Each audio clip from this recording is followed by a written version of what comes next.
I added the Mystic Sanctuary for today.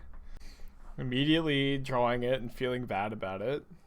I am going to keep this hand, though. It's a bit slow in the draw, but we do have a force. We got a 2-drop. It's not really the kind of hand you can send back. Opponent mulls the 6. We'll see what they're playing shortly.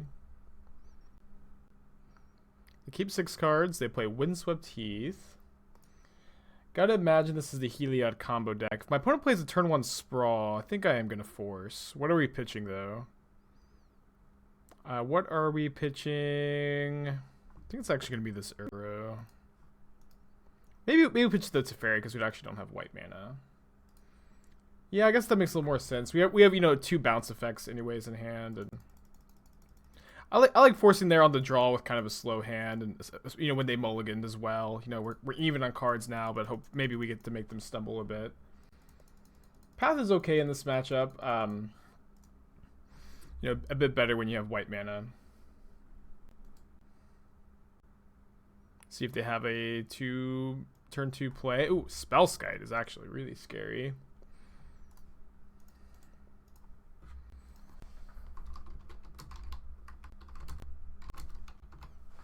You are actually first today, Johnny. Maybe the first time you've actually been first when you said first. It's got 2 cards left in their hand. Decides not to attack with Spellskite.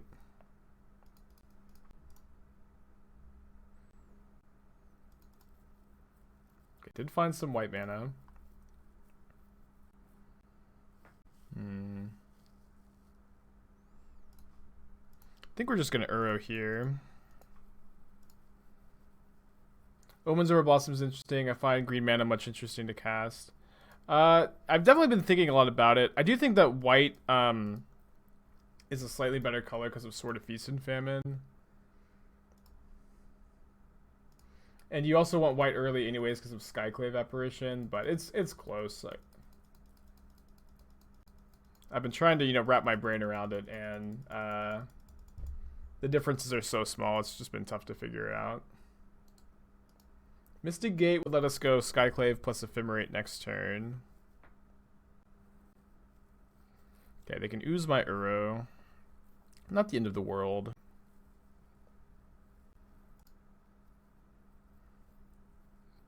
What? I have no idea. I have no idea what you're saying, Johnny. So we could go Wall plus Path this turn. I think I don't want to Path this turn cycle. It does stink that we just have no basics in play yet. The mana base for this deck still sketchy. And I've made it slightly more sketchy by actually playing the Mystic Sanctuary today. I have just kind of had a tough time you know, mitigating mana flood, and so I think that the one Sanctuary is going to help us flooding out a decent bit, but does make the mana base worse. It's what I typed. Oh. I meant to type thanks. I don't know how I typed this. I don't know. Still waking up. How did I type that? Oh yeah, I have no idea what happened. Brain just stopped functioning. Not that it was working too hard to begin with. Down to 8. It's not a very high life total, I guess. And that's bad for us too.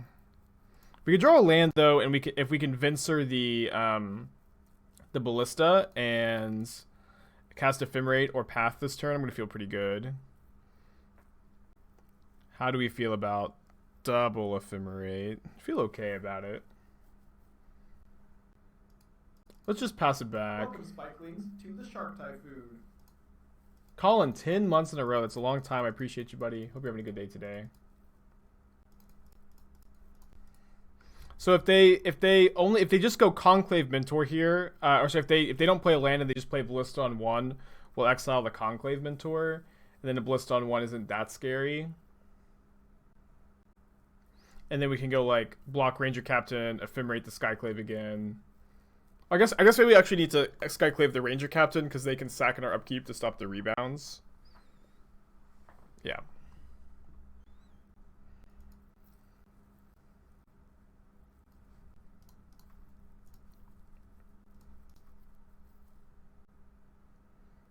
Hoping they don't have a path.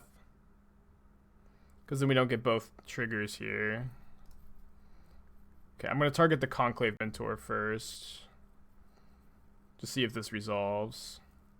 You know, if they had a path, do we think that they would have pathed? Do we think that they would have pathed already? I think they would have, so let's just go ahead and get the Ranger Captain out of here. And if they path the Skyclave, they like don't get the illusion token for this 2-drop. It's so nice that this is templated like Fiend Hunter and not like Deputy of Detention. Yeah, I did just do 1 letter to the right. It's so weird. So they hand his Ballista, 3 other cards. We could just Venser and bounce all of their lands. Probably not going to do that. Morning, JF. Thank you, thank you. What was our intro? My intro was sleepily starting the stream, and now we're here. Okay, so I think that I will use my Ephemerates to get rid of the Ballista and the... What? Yeah, the Ephemerate is now moved to the real exile zone, which is actually a good thing. They're going to get a 3/3 illusion token, but that's part of the nice thing about Wall of Omens, is that Wall of Omens blocks illusion tokens pretty well. Do I have any interest in Legacy? It's become a bit of a meme, but yeah, I've played a ton of Legacy in my life, and I've you know had success at some Legacy tournaments, and I love Legacy, but right now it's hard for me to focus on both Modern, which is, you know, where I make my bread, and then the standard PT that I need to test for. So we can of course Venser a token and block a token. But I think I'm just going to play Wall of Omens first. And that way, like, we can maybe save Venser for something a bit more impactful. Just maybe take 2 this turn. Can also just trade Skyclave Apparition for the 2/2 illusion if we are concerned about our life total. I'm not sure that we need to be. Didn't realize there were more memes. Yeah, I actually got to play Legacy at the 25th Pro Tour anniversary. I played Ants, which is my favorite deck, and you know, I've gotten like top 32 at GP Columbus like 2015 or 2016 with Miracles. I love Legacy. Legacy used to be my favorite format, but I've been liking Modern more for a while. I think I'm gonna make this block. I'm not sure. I'll just take 2. They've got another Scavenging Ooze. Am I going to path that now, or am I going to hold the path? I think we're just going to hold the path. We have path plus other play next turn, effectively. Yeah, I still played a lot of Legacy after they banned Top, but I was pretty heartbroken after they banned Top, because I didn't get to play very much with the deck. I got to play that 1 tournament and like a couple local tournaments before they banned Top, and my deck was dead. Although I still had, you know, a lot of staples. I still had like dual lands and forces, but pretty far from building a different deck. But I did play a lot of Ants after that.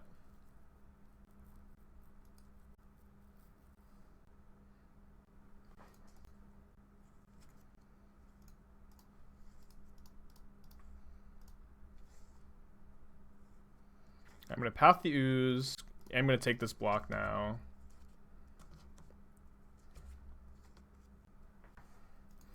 If my opponent does nothing, what are we going to do? I think we just have to hold up Cryptic in that scenario.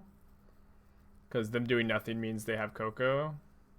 Because they're holding onto spells. Yeah, they have Coco. Which feels pretty bad. Yeah, man, if we just had one more mana, we could force the Coco. But here I think I'm going to go counter and bounce a token.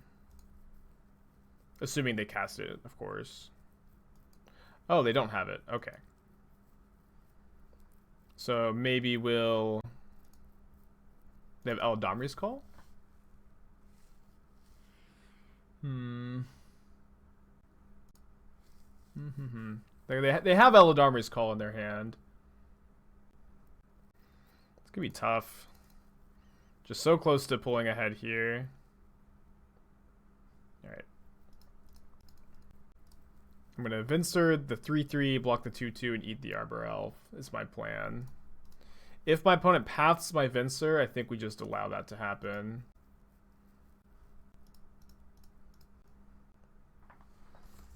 Kind of weird that they attacked with the Elf. With 5 cards in hand. Not really sure what that means exactly. It's a pretty crucial turn. Can they capitalize on me tapping low? Conclave Mentor is not going to do it by itself. Do they have another 2-drop to play? That's, you know, if it's Eladamri's Call, we don't need to force that because we could just Cryptic what they get off of the Eladamri's Call. But if I draw an untapped land, I'll force the call. Yeah, there we go. Cool. So we've got the board stabilized. We have a Force of Negation for this Eladamri's Call, and then we have Cryptic for their next turn. So I think we are slightly ahead. Maybe, possibly, hopefully. Yeah, opponent's playing the Heliod combo deck. That's really popular right now. Really popular right now. We're still in game 1, and they've used 9 minutes on their clock. We are in turn 10. So they've got 1 card left. We get to get a nice 2-for-1. They can't really attack very effectively. And we drew an Uro. Awesome. Okay. So feeling really good about our spot. We also can do that. Is that better? I feel like that's better. We can... So I guess this Eternal Witness back Ephemerate plays really poorly around their last card being Path. But if their last card is Path, we still just have an Uro in our hand. So I think this is better. No, I'm not going to get Cryptic back here. I'm going to get back Ephemerate and then Ephemerate the Eternal Witness. And then... Oh, we also don't have triple green to play an Escape Uro. And then we'll Skyclave Apparition the Conclave Mentor. And then we'll really take over the game. If they can't break this up.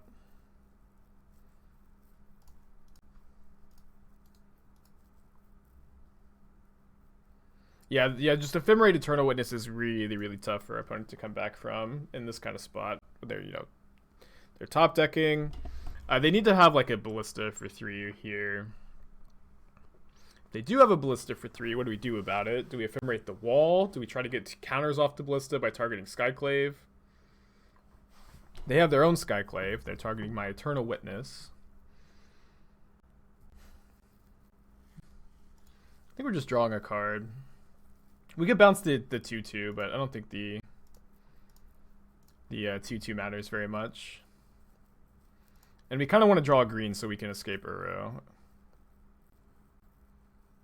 Kind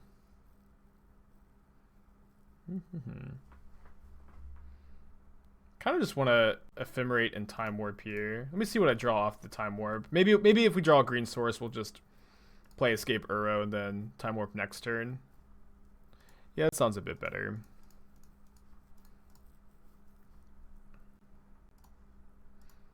They can, of course, just Coco into Infinite Life here.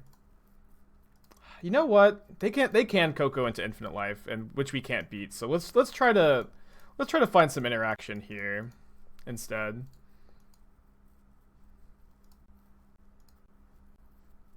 Yeah, I think that this is better. We just have so many interactive pieces in our deck, and if we can just draw one to stop them from going Coco into Spike Feeder Heliod, I'm going to feel pretty good.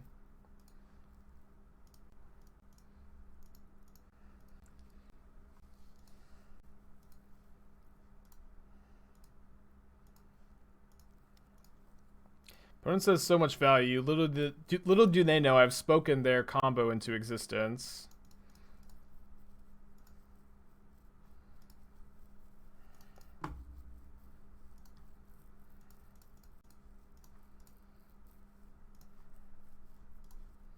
Alright. Couldn't find a piece of interaction. We are cold to the combo. Good luck, opponent. Can we win with the Cryptic... Actually, can we win with Cryptic Mystic Sanctuary? I don't think so. Maybe we can. Okay, Ariok Champion should mean we're up a game. I guess maybe that's counting our chickens still. Game's not actually over yet. I guess I'm not going to attack with Venser.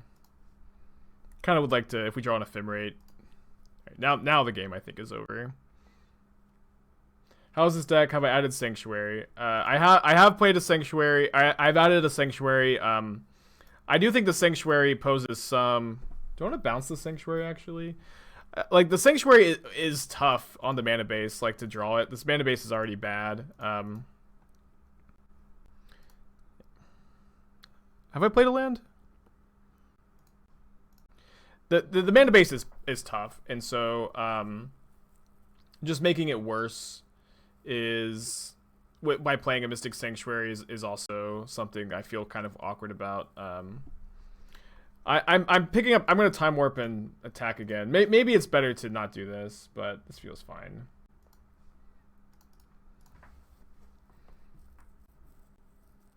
I put a fetch into play with Uro, but I didn't like play a land from my hand. Yeah, let me look at my sideboard guide. And if you're interested in a sideboard guide for this deck, it is available on the Discord for subscribers. So as we going, bring in the 4th Venser, the Teferi Hero of Dominaria, so we're not cold to the Infinite Combo. Bring in 3 Onth the Nice and cut a path. I like 4 1-man removal spells, and I think Onth the Nice is the best. -2 Wall of Omens, -1 Force of Negation, -1 Ephemerate. I do usually cut an Ephemerate when I start trimming creatures. I bay broils. I bays broils. Thank you for your Twitch Prime. Sorry if I can't figure out what your username is saying, but I appreciate you. I played a Force. I played the Mystic Sanctuary. I come on, come on, guys. I did the thing. It worked. I looked in the chat. I didn't play a land from my hand. The only one I did was with Uro. What's up? It's me, your friend, Aspiring Spike. Jimpy MN, thank you for your Twitch Prime as well. Lots of new subscribers. And I you know, if you guys are subscribing, check out the sideboard guide. Here is the Discord. Got a link. It sometimes takes a little bit to synchronize, but we figured out the issue. That was why it was taking so long earlier. Put a Mold to 6 again. They have a turn 1 elf. Turn 1 elf is kind of scary. We've got a slow hand, but one I think we just have to keep. How are we doing today? We're up a game, and this is match 1. So still pretty early. So let's see if they have Eladamri's Call here, potentially. Alright, I'm going to get, I guess we have to get basic island, but, you know, if they have a choke, it's a bit awkward to get an island here. We have to get a basic if we want to Onth the Nice. I do think I'd rather kill the Arbor Elf than not.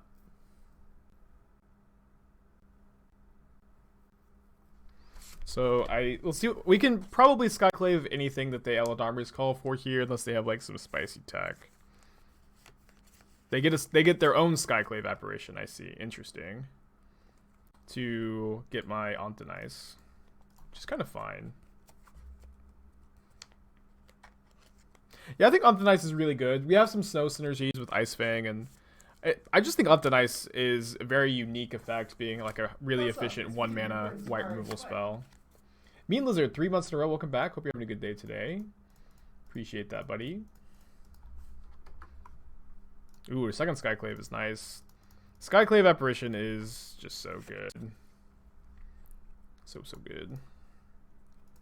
I do think our Skyclaves are better than theirs because we have Ephemerate and they don't. So I don't think I'm going to necessarily take the trade here if my opponent offers it. Even though we are behind on life a bit, it's fine. I guess I shouldn't be F6'd here because I'm kind of not doing a good job of representing Force of Negation for Collected Company. Which I do see people playing really hard around Force of Negation in some spots, and I'm just not sure that how correct that is. The Utopia Sprawl naming white. If they miss a land drop, I could see Skyclaving the Sprawl. It's like a 2/2 Ballista. So we can hold up a 4-drop this turn. Thank you for the good luck bits, Brian. Appreciate you. Oh no, I forgot to. I did respond to you in Discord, but I forgot to check out the sound bits Simon put up. I've just been I've been in the zone with my PT testing. I just haven't been able to focus very hard on too many other things, sadly. Yeah, so if they sink some mana into this ballista, we'll probably like Venser bounce it. Like if they attack with both, we'll block the ballista. And if they spend 4 mana to pump, I'll Venser the ballista, and then I think that puts us in a decent spot. Kind of time walks them. I'm also thrilled if they take this trade. One thing that's interesting is they could, yeah, are they gonna ping once and then pump with Pendlehaven? It's actually a bit weird. How's the historic testing going? It's going pretty well. I've got some good decks, I think. Alright, I think we just let this happen.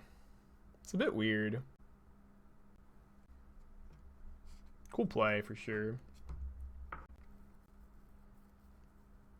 I'm not too interested in bouncing the ballista. Might just bounce the illusion token. It's also really bad if they have Coco, but I think they're just on ballista activation.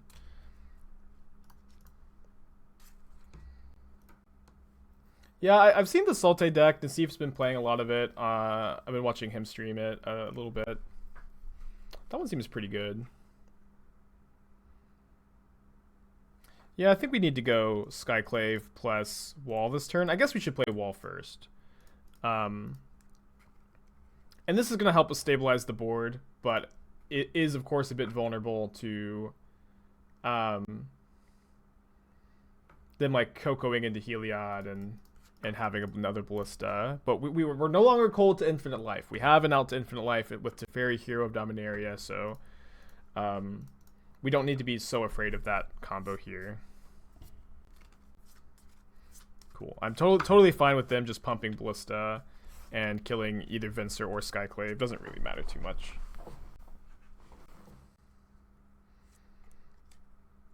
Now I think we're in good shape. I don't like to play to timing someone out if I don't have an out to Infinite Life. I don't necessarily fault anyone for doing so, but that's just not how I like to play the game. So hopefully, while we have them tapped out of Ooze, we can draw a land and go Ewit plus Skyclave. We did draw a land. I think that's what we're doing this turn.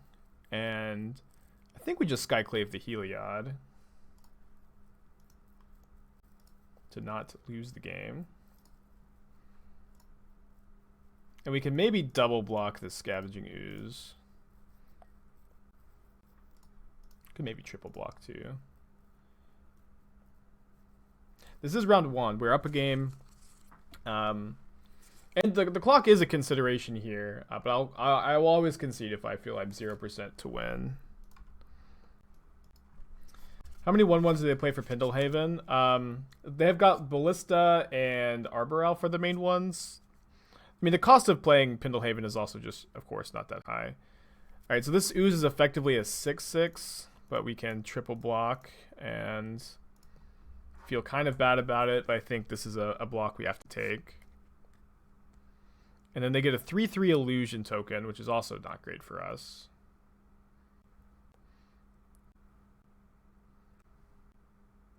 Maybe Conclave Mentor is good. I was pretty low on the card. before.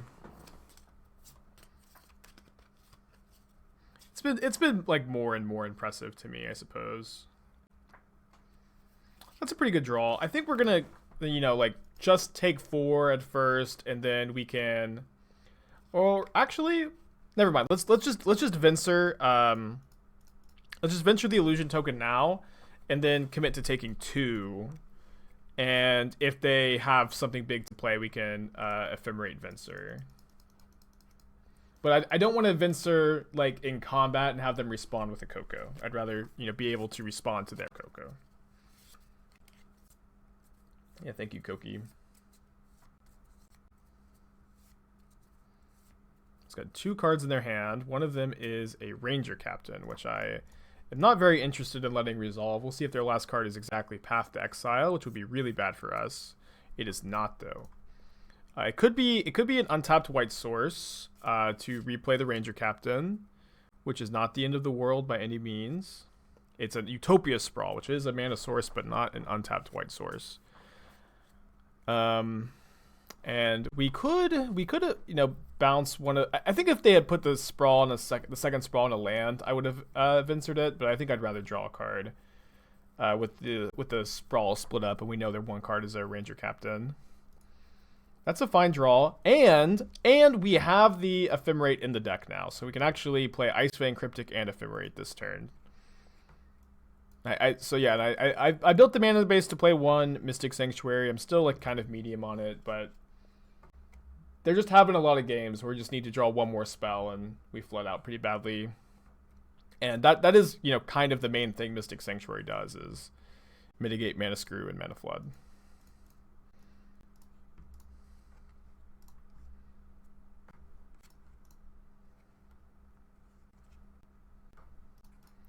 And I guess we're gonna Venser the Ranger Captain. Could also Venser the Cryptic, but we still get to draw a card off the Cryptic Command. No, we don't, if the Cryptic is removed from the stack.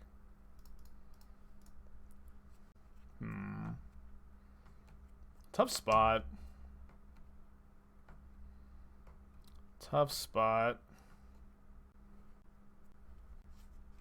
I am scared of them getting a big ballista here.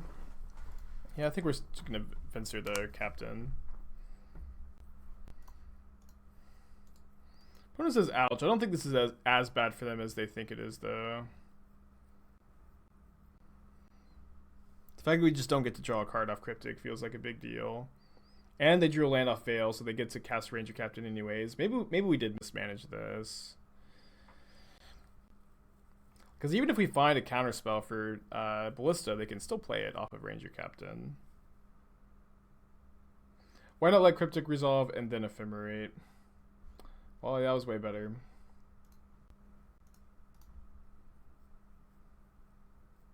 Yeah, definitely a mistake. Could have drawn 1 more card.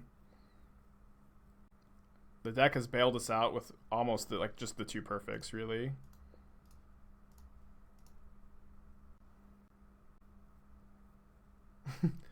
Deck has bailed us out.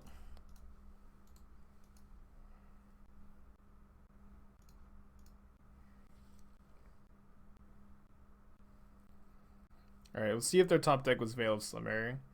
Can't complain too much if it is, since we got really lucky with our top deck of Cryptic. Let's see if they drew their Cryptic. Literally 1 mana Cryptic Command. They did not.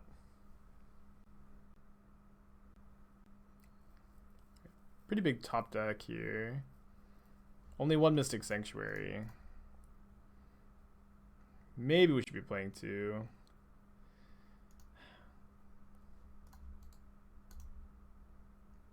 Might be a bit like results oriented thinking. Alright, now they have a top deck. Classic Magic. Notably, you know, they still have to win this game and the next one, which is a task at 5 minutes on the clock. It's a great draw.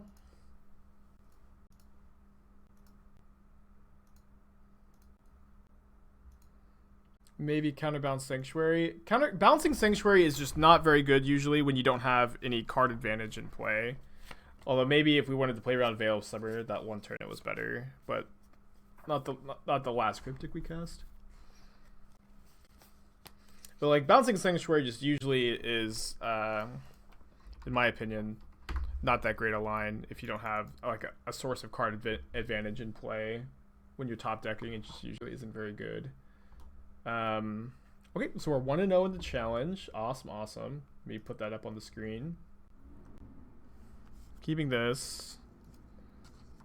There's the Mystic Sanctuary again. I might just be playing that on turn 1. Let me see if Esther's awake and if she can maybe get some coffee. I think she's still asleep though.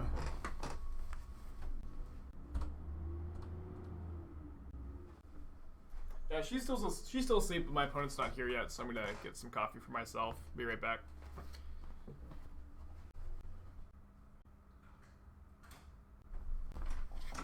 Okay, I am back.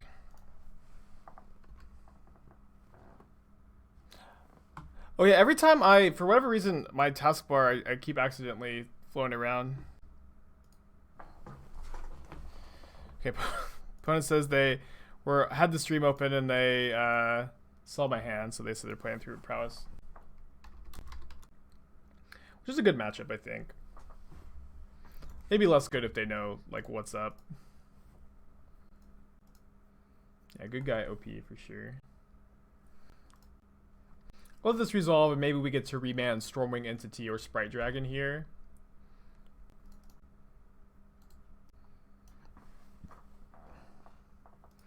Yeah, and then let's get Teferi into play, and maybe next turn we can go Uro and like block Stormwing Entity with Ice-Fang, or just like bounce Ice-Fang with Teferi.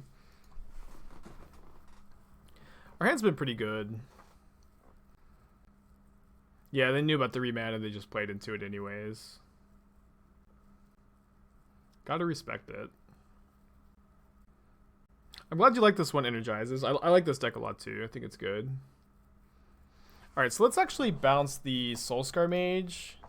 And then I'm going to go Uro, get both of these into play. And then Ice-Fang can block Stormwing Entity pretty effectively if Teferi stays in play. Which is maybe a big if. You'll be stopping my great state on my way to Georgia for Christmas. First time I'll be in Texas, but it'll just be through the airport. I'm a bit nervous to travel, but the wife and I are getting on COVID at the moment, so I think we'll be immune. I see. Any medical advice, Dr. Spike? My medical advice to you is to not go to someone like me for medical advice. But good luck to you. Good luck to you. I'd also caution you that, to my understanding, having COVID once doesn't make you immune, but probably makes you more resistant. Getting over, yeah. But, you know, I think you should be fine. But also, don't ever go to me for someone like medical advice.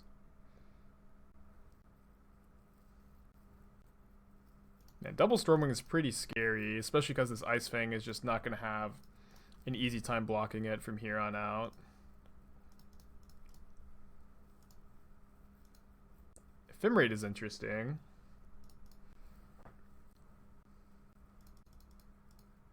It's going to pass with Venser plus Ephemerate up. Yeah, I'm not sure what's going on with the chat. The fourth Manamorphose. Golly.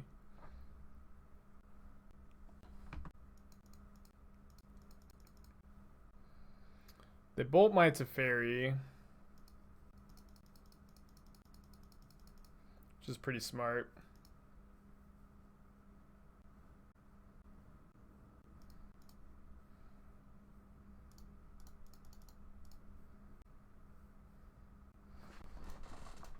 So I hope that all we see happen is them just replay Stormwing Entity here. Oh, I cannot believe that trade just happened. Jeez. I don't think they have a bolt. I feel like they would have killed the Ice-Fang, so I'm going to go for this Ephemerate.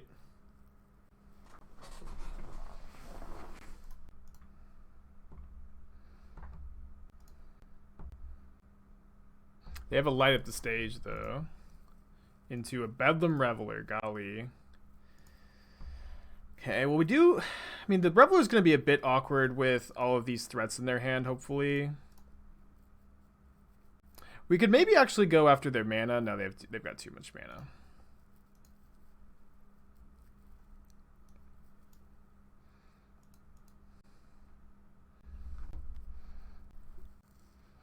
So we can Eternal Witness, Ephemerate, Eternal Witness, and hold up Remand.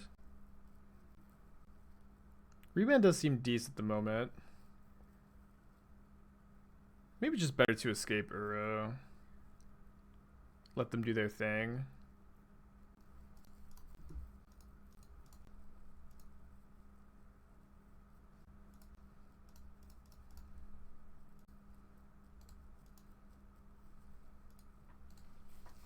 If they got 5 cards in their hand and the Bedlam Raveler, it's and like 2 of them are, you know, they've got Soulscar Mage and Stormwing, so it's gonna be difficult for them to get like max value off of the Raveler. We'll see. I'm gonna get the coffee I started. Ooh, Lava Dart's pretty good. Hey Sophic, good morning to you. So it looks like they can go. Wait, did they already play a land? They should have Arid Maced first, right? Are they out of fetchable targets? They might be. They might be. No, surely they have more. Yeah, this is a good turn for them. They discard another Stormwing entity. I'm just gonna start off by attacking with Uro. It's a great draw. It's a great draw. So get back Ephemerate. Make white. Path Stormwing entity. Ephemerate Eternal. We'll see if they have the third mountain. They do. Okay. Ephemerate Eternal Witness, and they should have Lava Darted, I think, but I was gonna remand the Lava Dart.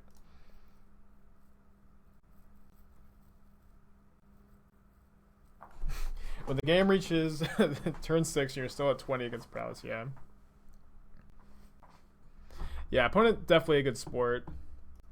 Huge shout out to them. We can all shower our opponent with love when if they come into the chat after the match. Bolt Uro, sure. Feels like a losing battle to Bolt Uro here. Bolt Uro, then Mutagenic Growth, Swift Spear. Ah. Okay. I'll remand this. Just tap 2 of their mana. I think that's fine. Maybe I was supposed to save it for the dart.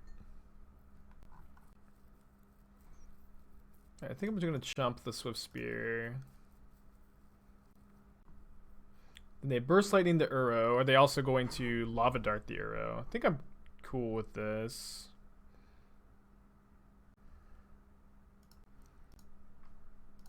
I think we're going to bounce the Soulscar Mage first. Oh, no, I was supposed to Ephemerate my Witness. That was bad. I guess we could still just Ephemerate Witness and Path the Raveler. And then we can escape Uro if we play another Uro. It's probably good.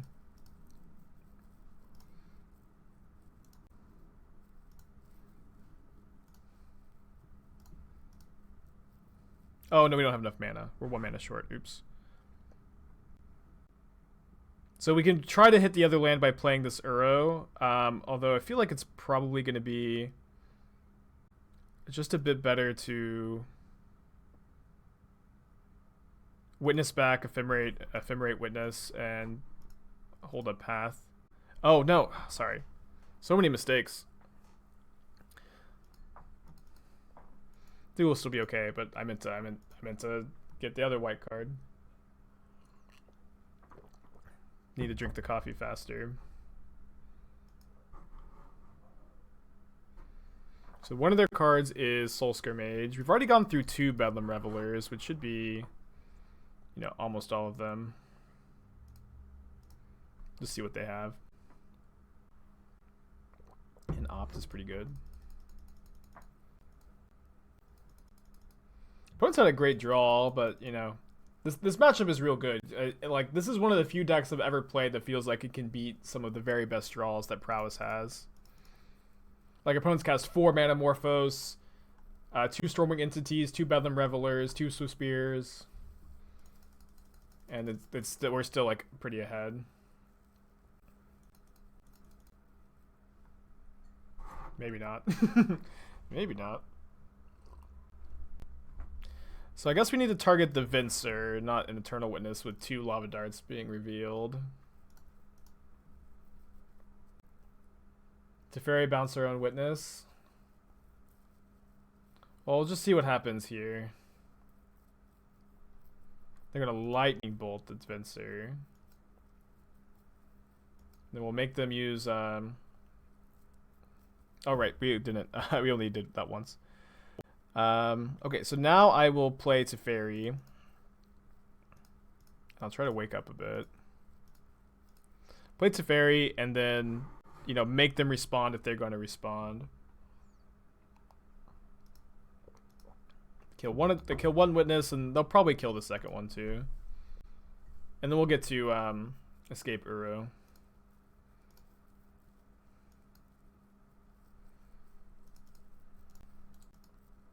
Our graveyard isn't super relevant anymore since both Witnesses are dead. But spells are relevant because we could pick up our Mystic Sanctuary, so I'll exile the creatures first and then leave... Yeah, their draw has definitely been really good, but we've been able to keep up. I'm going to plus the Teferi. Teferi's pretty nice just to have in play here, because you don't really have to worry about anything once you get into combat. I only play Witnesses, I don't play Snapcasters. I think you could play 1 Snapcaster and it would be fine. Maybe 2, but I haven't tried it out yet. How many darts do they have left? They have... I thought they had another dart. I don't understand this attack. Oh no. Oh, I see. They had the dart is here, but they can't cast it because we have the Fun Raveler in play. Just a mistake by them. I think. I guess they could double dart the arrow now. That's just totally fine. They're also at 4. It's kind of funny. So rare that I feel like any deck can just, you know, outclass and outvalue these decks. So we can escape Uro again, and that should be the end of game 1 here. I'm gonna hold the Ephemerate, I think.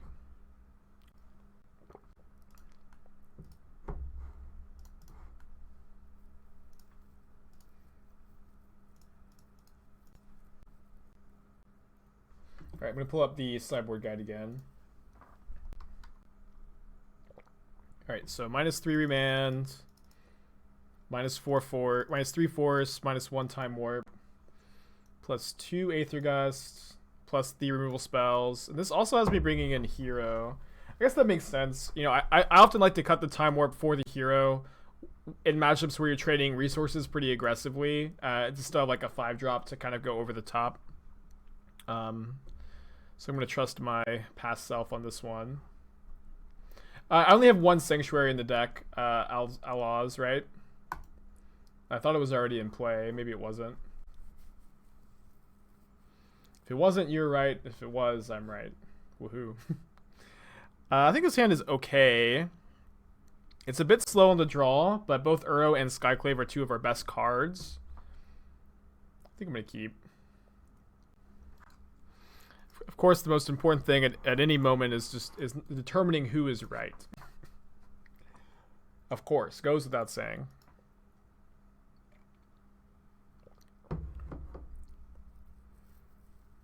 Alright, if we can draw something to do here on Thin Ice, Ice-Fang, be pretty happy. Okay, I'm just going to fetch another Breeding Pool. I also added a second Breeding Pool to the deck. Yeah. We can Mistigate off of, or sorry, Skyclave off of Mistigate. Is our deck super soft to Torp Orb? Yes, but we do have 3 Teferis and Force of Negations and Cryptic Commands, and also Uro is a good answer to Torp Orb. You just cast an Uro. It's certainly like not the softest 2 Torp Orb deck I've ever played. Can't Skyclave that one. If I draw Path or Ontonice, I might go Uro into Path or Ontonice here. I once played a Battle of Wits, like, you know, ETB creatures deck, and I got turn 3 Natural Tron into Karn Torp Orb, and I won the game. It was awesome. I'm really happy to see that, Schlumba. Welcome from YouTube. Playing a modern challenge today. The YouTube has really been doing well, and if you guys haven't checked it out, I do recommend watching it. I think I'm gonna block. You know, like most burn spells kill the Skyclave Apparition anyways. This could also, you know, be a bluff attack, of course. Maybe blocking is a bit bad against exactly Dart. I think that's fine. Light up the stage into Sprite Dragon Ops. Pretty scary. Pretty scary. Do we need to Cryptic Tap, or can we Uro plus Wall? Uro plus Wall, I think, you know, probably gives us the best chance of winning. We go up to 12. We block the Illusion token. But then they go Sprite Dragon Opt, Lava Dart. That should be lethal, right? Here. 5, 6, 7, 8, 11. So, but then we're just dead to any spell. Just gotta tap draw. I guess we should probably counter the Sprite Dragon and tap their team. Did I see YouTube's changes to ad policy? I saw headlines outlining it, but I guess I haven't really looked too closely into it myself.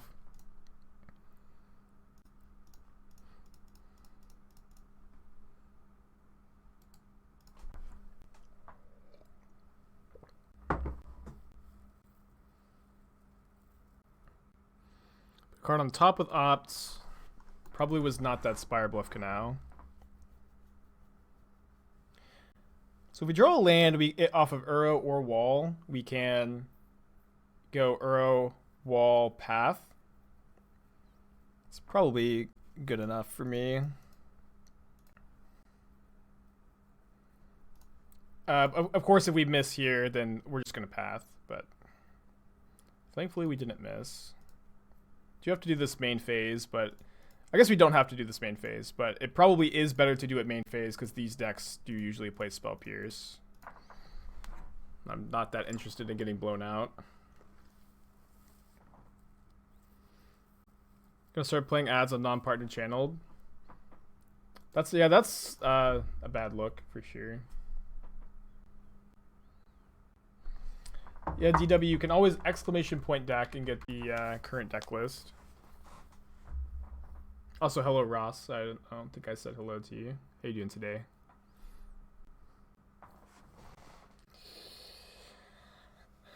So if we can find a land and go Uro into Cryptic, I'm going to feel pretty good about our spot.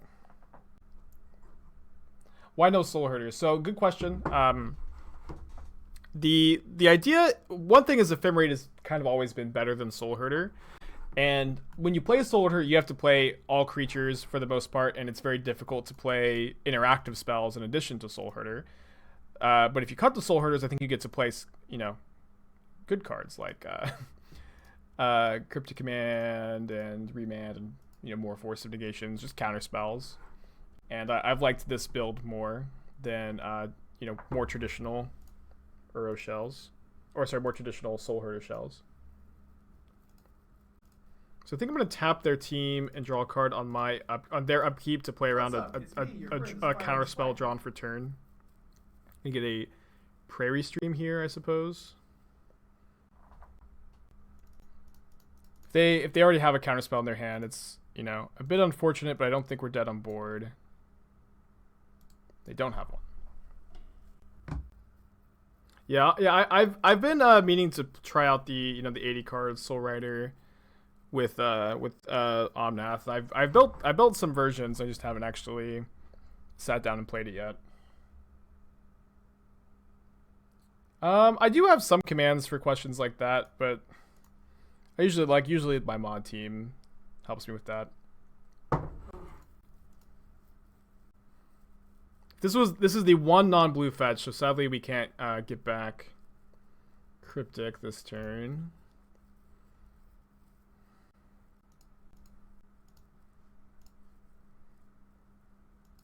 If the plan was to Uro Cryptic anyways, did we want to fetch first and leave a spell in the yard for Sanctuary?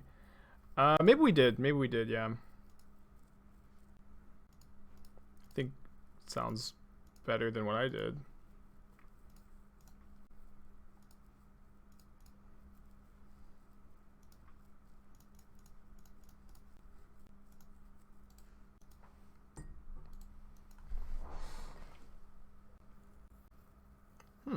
Kozilek's Return. It's not that bad for us. I guess it's not that good either. Can maybe play like a Vigilant Uro here. Now I'm gonna Sanctuary back Cryptic. Opponent has disconnected. Opponent's been nice. I don't think that this is a rage quit. I think this is an internet issue. Yeah, dodges Aether Gust, dude. Sick. Dodges Mystical Dispute. Yeah, I think we are going to Cryptic Loop here. I also think I might also escape the other Uro just to like see one more card. Although I guess that's kind of bad if they can kill this. I guess we don't need to. And also, like, just not escaping Uro means we can, like, pay for, like, double Dispute or something like that. This is what I hate about Sanctuary. You drew a land which just suck. Yeah, I agree, Ross. Like, but really, it's like, should we hate Sanctuary or should we hate fetch lands? Let's go to Ball Stifle. Hope you're having a good day today. Because I think Uro and Mystic Sanctuary are two of the most frustrating cards to play against in Modern. And both of them would be like just so much less impactful without fetch lands existing. Like Mystic Sanctuary would be unplayable. Uro may not be playable. I don't know. We talk about this all the time. That's fair, Ross. That's fair. If I had a time machine, I would definitely stop fetch lands from being printed, but at this point, there's really not much you can do about it. I mean, with that block, I feel like I need to Sanctuary much less. And they could also draw Bedlam Raveler to get out of this, so maybe I will just go back to the original plan of, you know, giving my Uro Vigilance and leaving it up to block.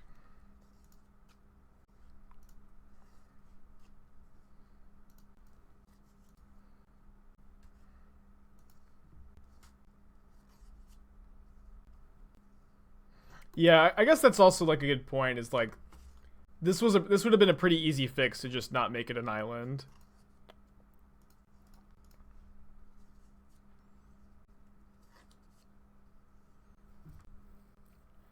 Oh, we are playing against Hayashi. That's awesome. Just playing against the trophy leader. I'm gonna keep this hand. Horse playing mono red. I don't think I'm going to path on turn 1, so I'll just play this. He's a good matchup too, I think.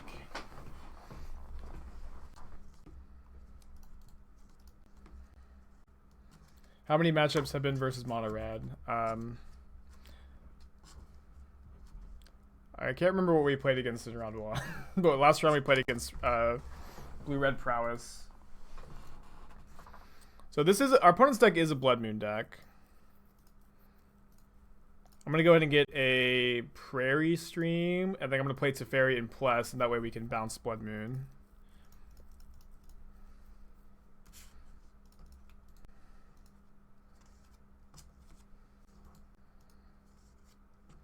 When I would like to play 3 Soul Hoarder unless which 3 cards would you take out? I guess the Cryptic Commands, but I also wouldn't recommend it. This deck is very intentionally not playing Soul Hoarder. And I've got other Soul Hoarder lists you can like dig in the Stream Decker for that I think are better Soul Hoarder decks.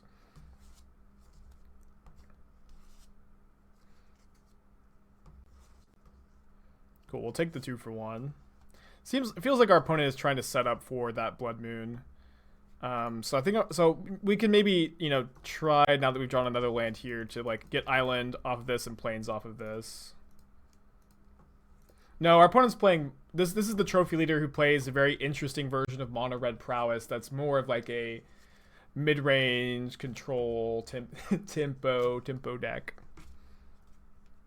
Feels like bait, but I'm gonna take it.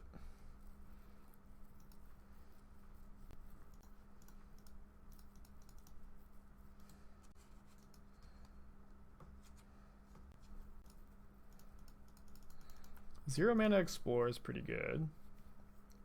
And then we could maybe play an Escape Uro next turn. If we draw a land. I guess it'd have to draw another. It'd have to be a green source. Just kind of asking for a lot. So do we want to play to drawing a green source, or do we want to say no? I'm just gonna Ephemerate my Uro. I think I'll hold the Ephemerate. And we did draw the green source. Very exciting.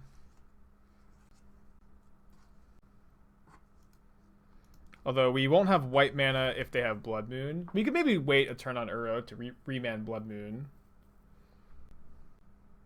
That feels reasonable to me. I feel like we got, you know, I feel like the light of the stage was Blood Moon bait.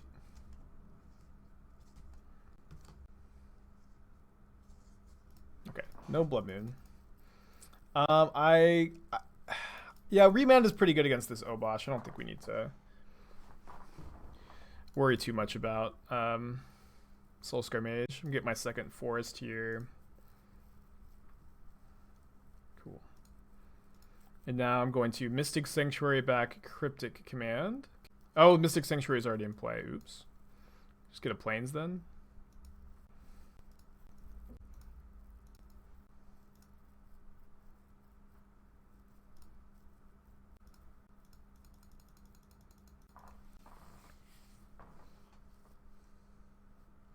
Now if they play Blood Moon, we can just ignore it, I think.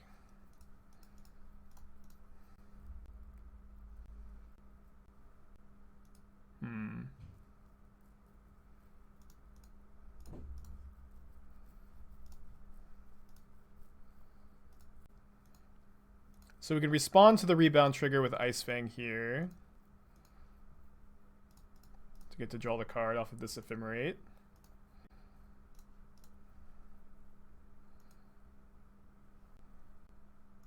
Why is Uro?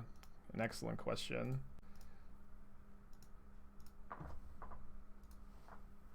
Yeah, because the Ephemerate triggers, we don't need the upkeep stop because it stops you already because there's a trigger, I think. That's how that works.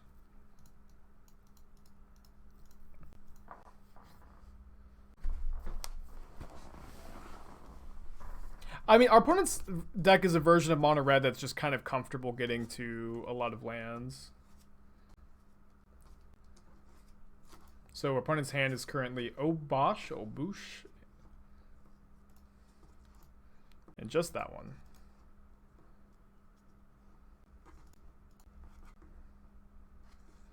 Alright, it's game over, I think. Thank you, sweetheart. I'm gonna be cleaning up. Okay. Yeah.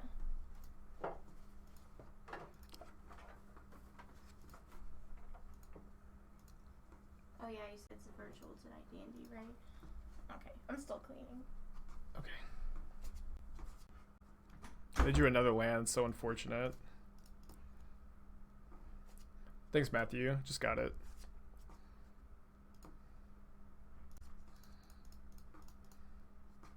Gee, thanks. Just got it.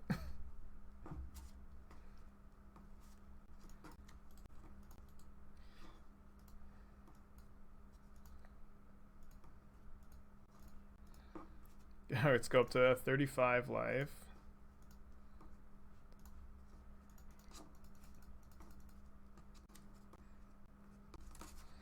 Alright, let me pull up the sideboard guide again. And if you are interested in a sideboard guide, just the every round plug for subscribing. I do have sideboard guides available as a thank you to Twitch subscribers on the Discord. So -1 Teferi, -3 Remands. Alright, this says -3 Force, but I disagree with my past self. I disagree, I think. I'm actually gonna I think I'm playing Force over Cryptic on the draw, because they're a Blood Moon deck. When you cut the Cryptics, feel like your mana base just gets so much better. I do like Teferi. I'm not sure if I want the... I definitely want the 4 Gusts. Don't think I want the 3rd path. This looks pretty good to me. Yeah, I think we need the Forces pretty badly. Although Gust does make it to where Moon is like less of a concern. Maybe we could play 2 Force, 1 Cryptic. No, maybe we'll do that on the play. On the draw, I think we just need to be able to force Blood Moon. Maybe I want to play... Maybe I don't want to play Venser. Venser seems kind of meh. Play Cryptic over Venser. Could play 3rd Teferi over Venser. I'm changing the sideboard guide. There it is. We've drawn Mystic Sanctuary more often than we've been able to fetch for it. Is the Cryptic sus better than Time Warp? I think Time Warp is not good in matchups like Mono Red, where you're just trading resources really aggressively. It's not, you know, terrible, but like I'm cutting the Hero of Dominaria for it is kind of, you know, the idea I have there. I think Relic is fine. Don't need to force it, at least.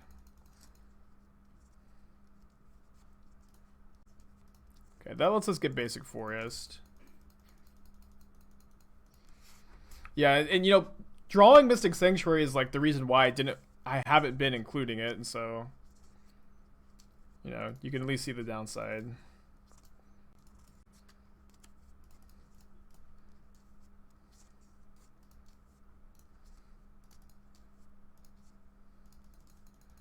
Alright, what are we drawing?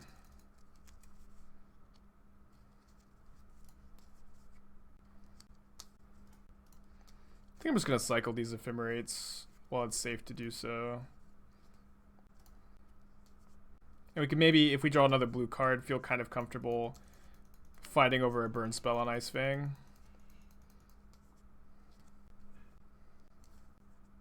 I'll definitely force a Stomp. Yeah. Yeah, I saw Emi Hayashi post that stuff too. It can be tough as a Magic player where you're finding it happens all the time to me where I feel like I understand a format pretty well and I'm just not finding the tournament success that I want to, and it's just important to try not to get too results oriented. And it can definitely be, you know, it can definitely be a trap to fall into to be very results oriented. I'm gonna E-Whip back with this Ice-Fang while I have the chance to. And am I also gonna main phase path this Bone Crusher? I think I probably have to. Doesn't feel great though. Maybe I could have missed. Maybe I could have gotten back the path to deal with the other Bone Crusher. Could have been better.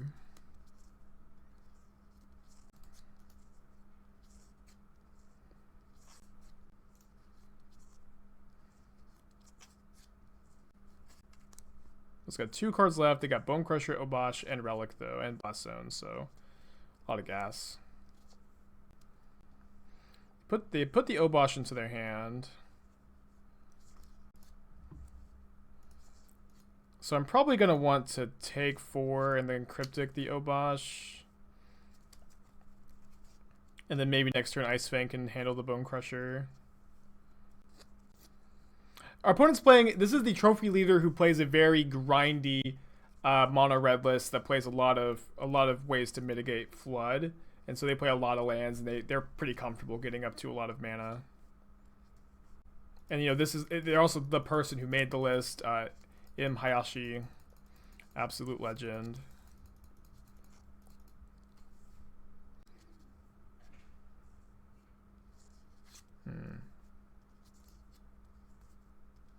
Valakut Awakening and Relic. We know they have Obosh in their hand, so I don't think we're supposed to Cryptic the light up the stage.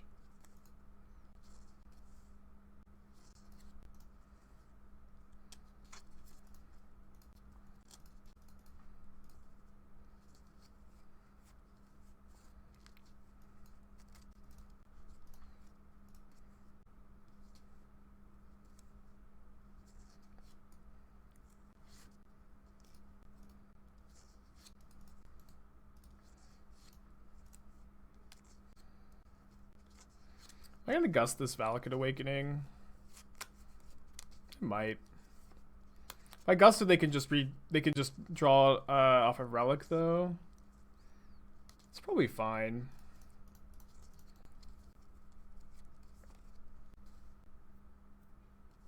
At instant speed if they want to. Okay, they're not gonna Valakut Awakening this turn cycle. They're gonna value their relics.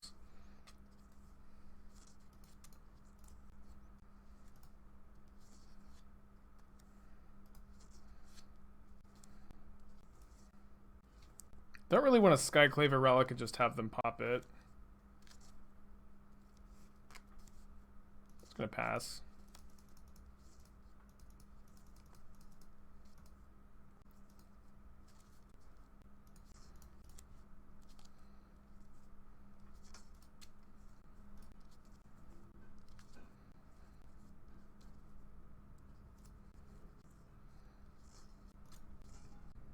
Did they put the Valakut Awakening on top? They did. Their hand is now Valakut Awakening Mystery card.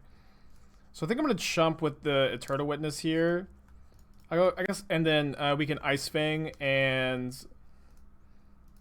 We can Ice-Fang and Ephemerate the Ice-Fang, get a little bit of value.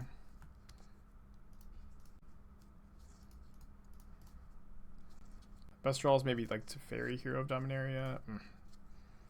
Probably not that. We can get the relics off the field, I guess. It's not that important, I think. One Skyclave. It's a 3/3, yeah.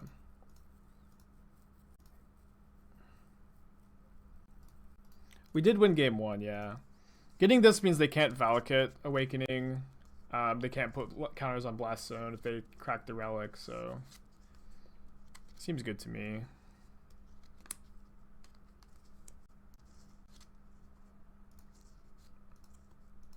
I'll probably block the illusion token with Ice-Fang and then Ephemerate my Ice-Fang and hope they don't have a removal spell.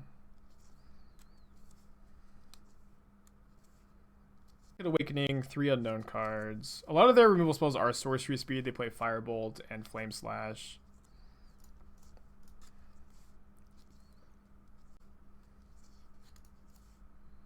Good draw. Do we die to a lightning bolts? I mean, yes is the answer. Like if they cast one. Yeah, I guess so. Guess we block.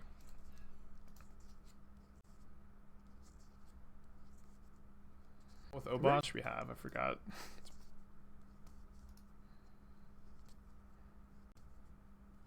So we can, you know, stop Uro from getting exiled if we Skyclave the relic, which is probably worth.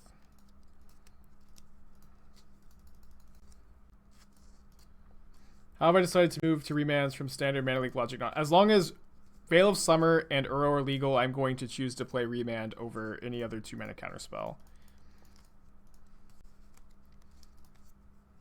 And I recommend you do the same. Yeah, we don't need to Anthonize this illusion because we have the Wall of Omens. I'm just going to pass. If they play Blood Moon, we should probably get basic planes. Big draw step next turn. They still have that Valakut Awakening. 3 is so good. Guess I'm gonna make them keep the arrow in my yard for a bit.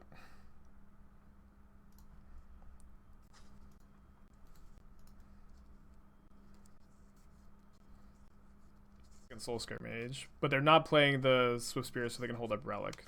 Good play. Draw land. Probably going to game 3.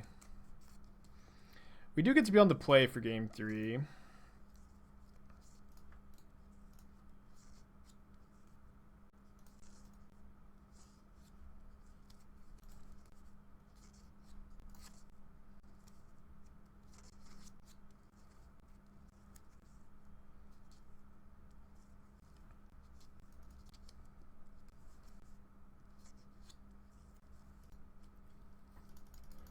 Unfortunate. Okay, game 3. I think on the play, I'm less interested in having 3 Force of Negations. I think that I probably want to play maybe a 2-2 split of Cryptic and Force. Maybe Teferi is good on the play too. Yeah, if we just Teferi on the play, we can plus and then bounce Blood Moon. To me. The first Remand over the third Teferi, actually. Kind of looks, makes the curve look a bit better. Do you have any interest in taking one Uro out?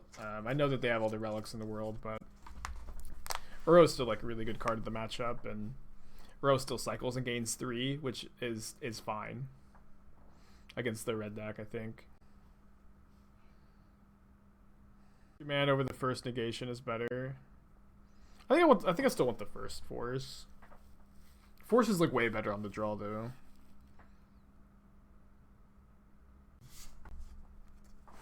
On the play. On the play. Can this deck play Mystic Snake? I think I would play Frilled Mystic over Mystic Snake. I know it's like a little harder to cast, but we're already set up to cast that mana requirement. But I think Venser is better because Venser just catches you up from behind, and I think I'll keep this. I think Mystic Snake is a little win more.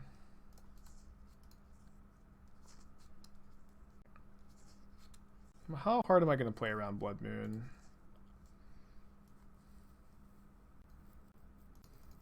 I think we can afford to play around it. I'm gonna get Island and Forest off of these, so I'm not gonna fetch because that taxes the. Oh, perfect. That taxes the relic activations a bit.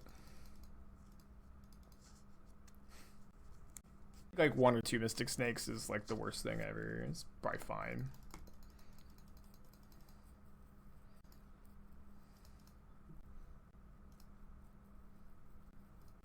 Dream Eater. That's a legal magic card.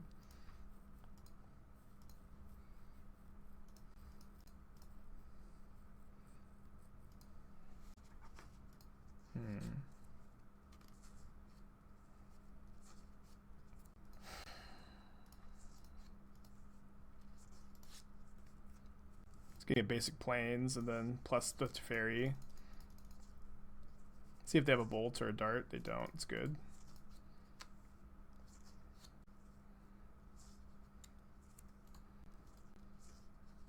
Welcome, Spikelings, to the Shark Type. Dr. Doom, reunited, and it feels so good. Thanks, buddy. Appreciate you coming back. Alright, this is great for us.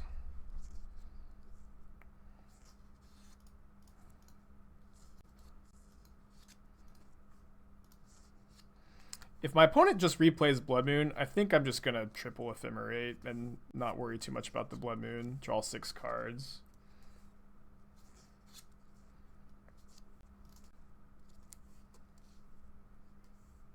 Cool to see Hayashi playing real quick. It's always a treat to play against someone else who plays fast. I would really like to draw a blue card to have to pitch something besides Teferi to force, but I will probably force. Okay, yeah, I'm definitely pitching that. I will force to protect the Ice-Fang, because if they can't kill the Ice-Fang, that's, you know, just a free 3 cards. And if they go land Blood Moon, I don't think I care too much. They have another 1 mana removal spell. They don't. Awesome.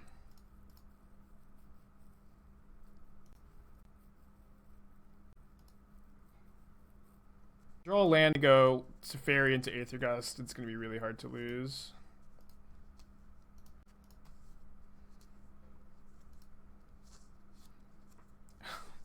Missed on the land. Missed on the land. I guess I'm just going to path my Ice-Fang then.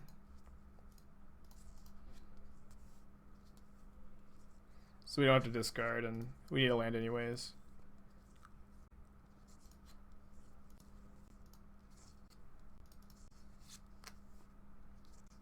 It's funny that we fought so hard over my Ice-Fang dying, and I just ended up pathing my own Ice-Fang. And this is fine. Don't need. We can maybe gust this end of turn, but it's not really doing very much here. If they play like a Soul Scar Mage, I'll gust that instead.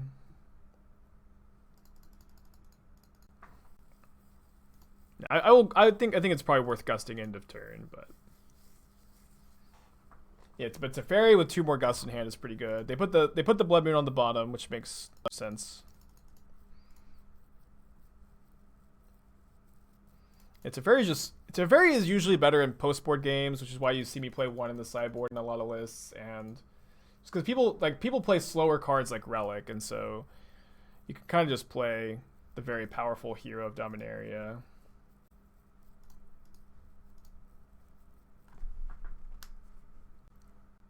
Land. Is this fine? I think it's fine.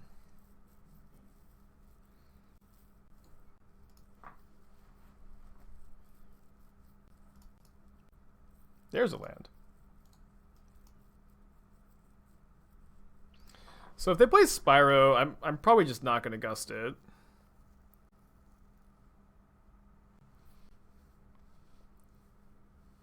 Cards with the Valakut Awakening. Play a mountain. Doom, thanks for the raid. Hope you're having a good day today, bud. Although maybe a raid means some tournament with bad. Good person to watch in the evening, as Doom is one of my favorites.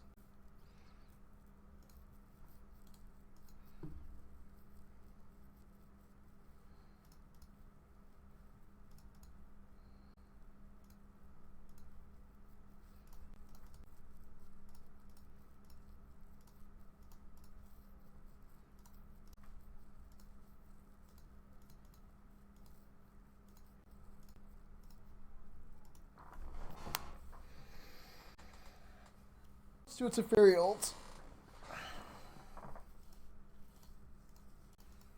Dude, Wall of Omens is so good with Skyclave. You just block the illusion token forever.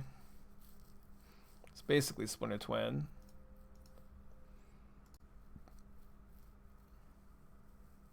They cast the Spyro, they're discarding another Spyro, so I'm going to let it resolve.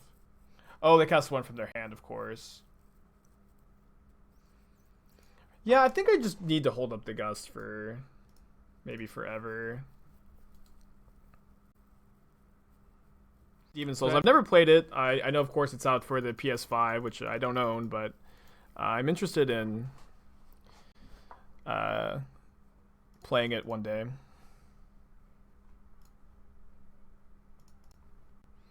I want to get a basic forest and Ewit, because it's like the most awkward card in my hand, although I need to tap differently. And then get back Skyclave the Spyro, Antonice the illusion token, and then hold up Gust.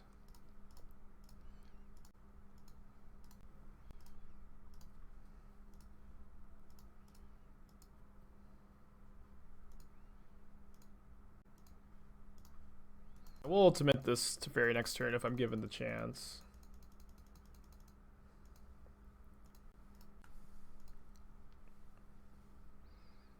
When do we get a Splinter Twin emote? We have one.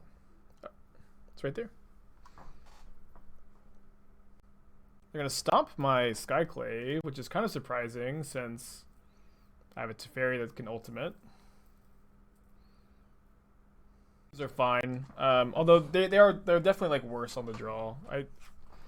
I think it's good to keep some number in. Like my mana base is already sketchy as it is. Ultimate this Teferi now. I think I'm supposed.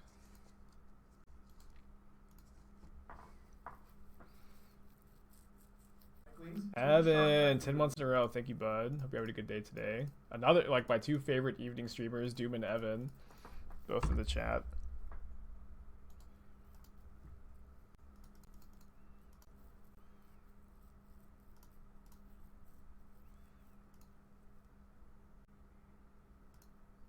Wall of Omens, Exile a permanent. It's pretty good.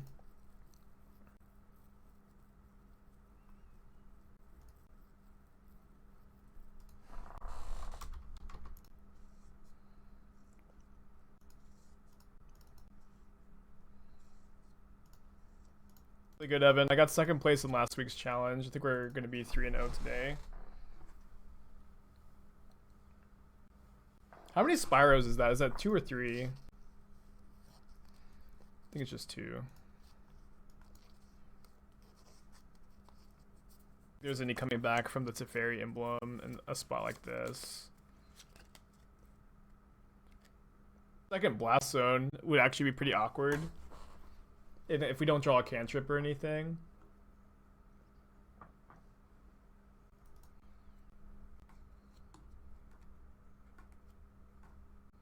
Flags so blue I control mostly during the week. But do you think this deck is better suited for tournaments? I don't know. I honestly just haven't played enough with this deck to... Antonize. There was nothing underneath them. I think that was a mistake. Gust by Witness. Ooh.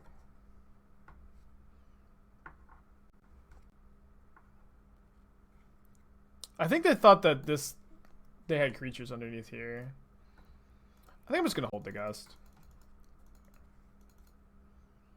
Just as long as we hold the Gust, we just can't die to anything. So the token and then probably Skyclave the Soul Scar.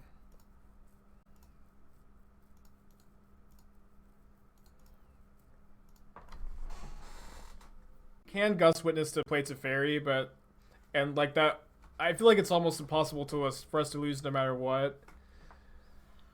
But Hayashi is you know, may have some weird tech like a Bane Fire or something. Flames? No way. That'd be awesome though. There was a Spyro underneath. They still have Obosh? I mean, Obosh doesn't really do anything. I also don't like I don't like just passing the Blast Zone up here because I'm just going to Teferi it.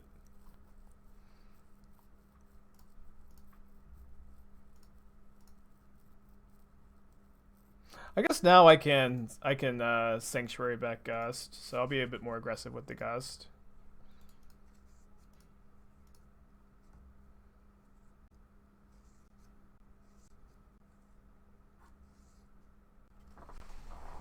I can maybe path this token. The Obosh.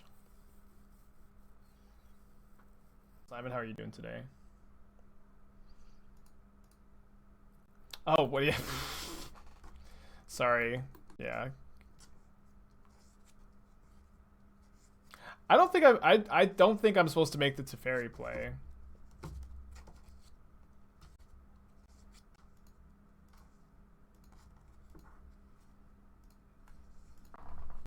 Witness to get back Gust.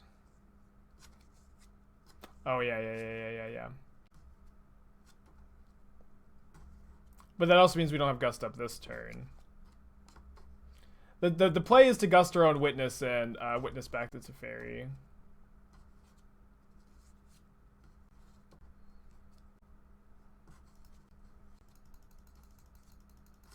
I'm just gonna take my draw step.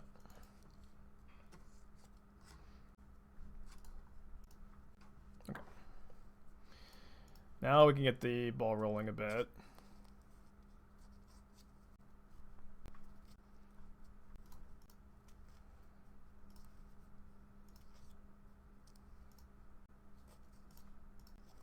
If you brainstorm, it triggers 3 times. With yeah, it's pretty good.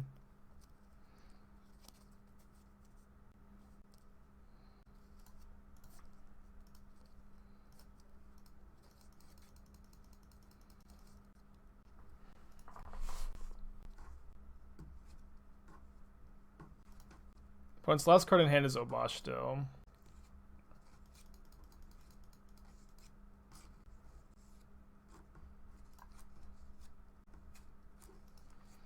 Alright.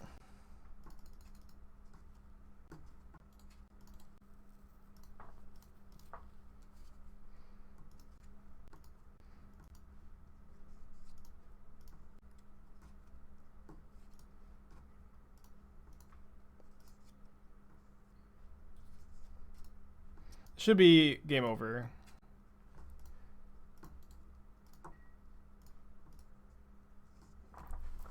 We discussed the Spyro. They can't play Obosh and Spyro, but even if they could, we could path.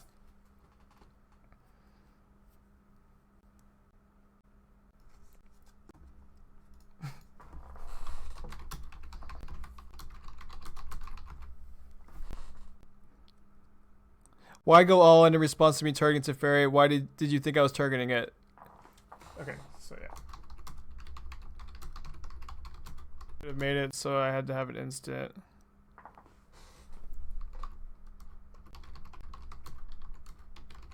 To maximize my chances to draw land because I had Teferi plus Gust in hand, but I missed a land even with the 7 draws. But that's why I cast all in the arrow. Criticized, but I think you could have made it so less outs, but well played regardless. I disagree with him, but GG's. I'm gonna mulligan this on the play in the blind. Okay. I couldn't wash all the dishes. There's only some. That's fine. It's because it's like the rack is full. Yeah. I'll do a rack. And you know how I fill up the rack? I stack them. Racks on racks. Rack City. Man, this is a really tough what we put back. We have to keep 3 lands. We have to keep Ephemerate. Eternal Witness is real good with this Ephemerate, and so is Venser, and so is Skyclave. Venser is not good in every matchup, but there are some matchups that you can basically only win if you draw the Venser plus Ephemerate. Put back the Venser, though. I agree. But if we're playing against any big mana matchup, we've just lost the game. But I think it is what it is.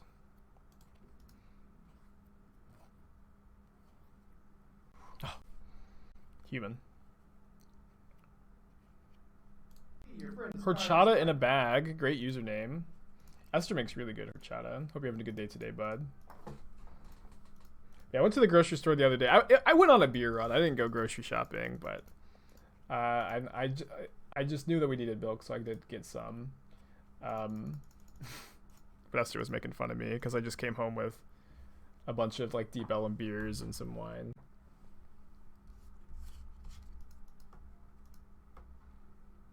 I've been drinking a lot of milk. I feel like it's pretty good for me. I've been working out some too. Not as much as maybe I should be. Am I gonna Skyclave the Thalia or the Aether Vial? I'm not sure.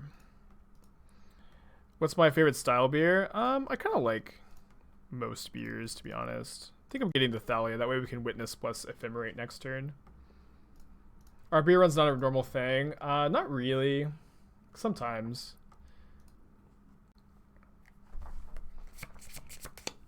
Like usually, Esther does most of the grocery shopping, so I usually just say, "Hey, while you're out, can you pick up X or Y?" But I've been liking blondes a lot lately. Just bought a bunch of blondes and IPAs from a local brewery that I like.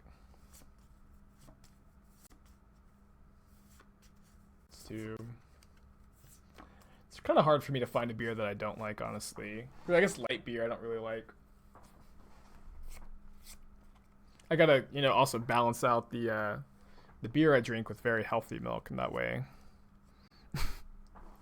keep myself perfectly healthy and balanced. This is a good matchup, however, I haven't seen very much. Porters are good.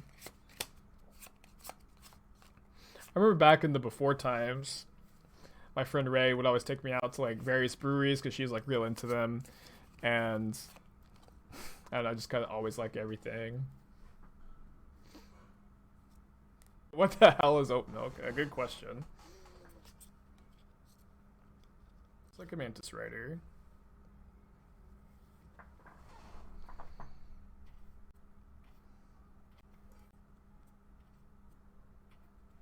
Best friend, and then COVID hit, and she's a nurse, and she's been moving all around the country.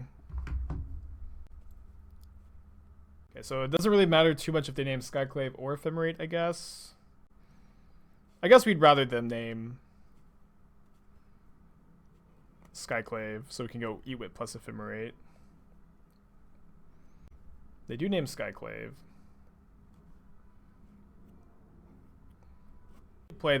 Cast this Skyclave, and then oh wait, what am I sorry I forgot. Them having a second kind of worried about them having a second meddling mage. Just do this.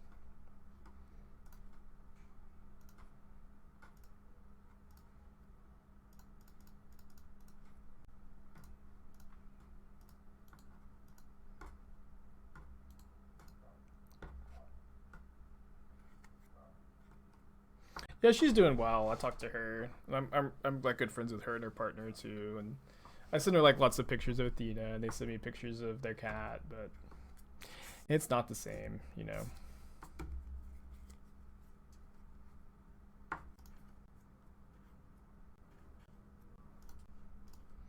think I'm going after the vial.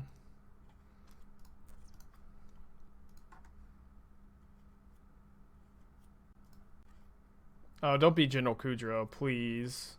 Please don't be Kudrow. No! Fuck!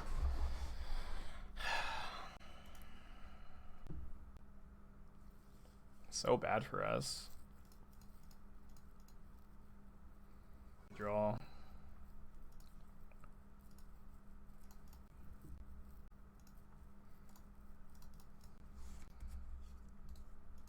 Land is not an okay draw at all.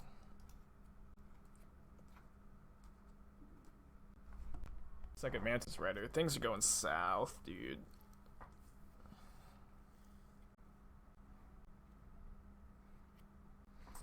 They're just gonna kill me over 2 turns. 1 draw step here.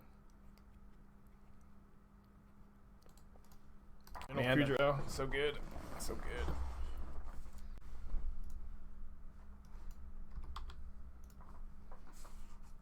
Board guide real quick. Spike, how can I find the sideboard guide? Good question, chat. You can find it if you subscribe and link your Twitch account to Discord. You can get this. It's 3 on the nice, +1 path, +1. So let's be bringing in Teferi. I kind of want to bring in Venser too. I just didn't see it. Yeah. Okay, that's it. That's the sideboard plan. To look at notes side type during tournaments, kind of like a little known rule, but you can have notes. You can only look at them while you're sideboarding. You can't like pick up notes in while you're playing a game, but you can actually look at while you're sideboarding. That's awesome, Croc. Congrats. Just joking. Okay, well, for those of you who don't know, there you go.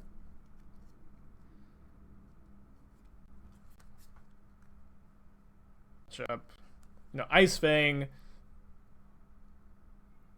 Oh, so I was looking my 6/1 mana white removal spells, Wall of Omens, 4 Skyclave, Uro. All these cards are real good against humans. Although you can, of course, humans is definitely the kind of deck that can just still win even if you have a good matchup against them.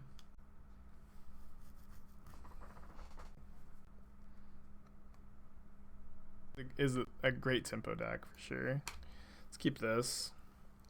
There's like nothing I think path on turn 1, so I'm just gonna play tapped Breeding Pool. Sounds pretty good.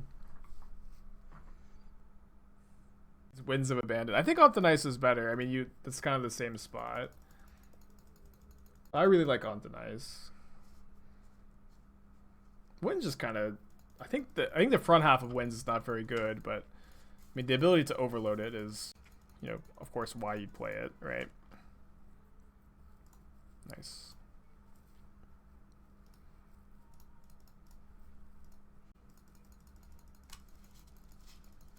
It's a lot of removal spells against humans. It's really good that they drew a basic. Because now the second path should not give them a basic. When they see this hand.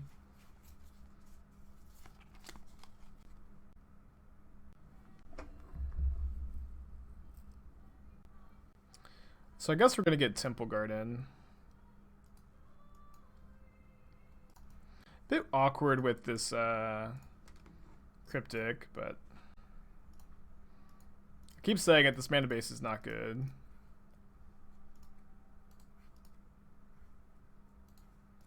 Yeah, the Bant Triome, you know, I kind of just want to cryogenically freeze myself and wait for the Bant Triome to get printed. But who knows how long that'll take. Ice to counter Meddling Mage. Guess that's better. Usually the words "why not" means you've made a mistake. You've made a mistake, and I want to make sure I'm not making a mistake. Interesting. It's kind of fine. John Triumph would be unfun. I don't know. It kind of feels fair to me. I agree that the Bant Triumph would be like, it would be really, really good. Like, potentially too good.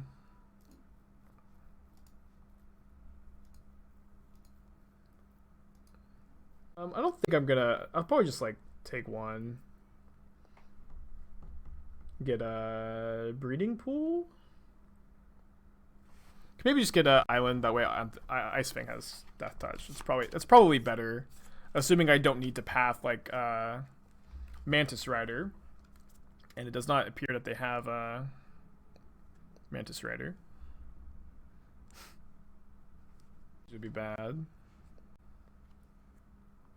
I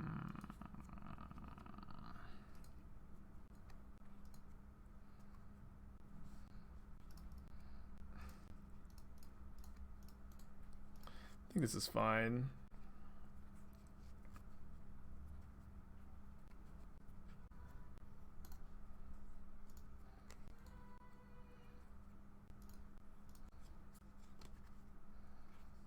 His attack is loose. I think it's fine. I think they're just very unlikely to block, but I actually think a block favors them because this is just so good with Ephemerate. And like this is not doing anything because of the Wall of Omens. I'm going to path the Mantis Rider. Don't quite have Death Touch on the Ice-Fang.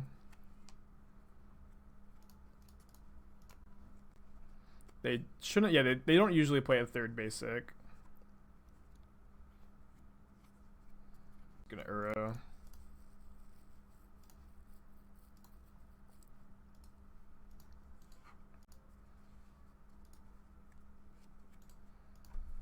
Can't quite. Just need one more land, but we're kind of just one more land away from doing really good things every turn. Don't have good attacks. We're at 16. They've got 3 cards left in their hand after they play the territory. They do have a second Mantis Rider. That's not nothing. Lieutenant slowly and steadily growing. Skyclave the... Maybe a little Ice-Fang. No, I feel like Ice-Fang is like a bit too greedy. Like if the top card of us is, if our top card is a land anyways, like it's really good for us, and so but playing Ice-Fang is only good if our top card is a land. Just start chumping with Wall of Omens, which is fine.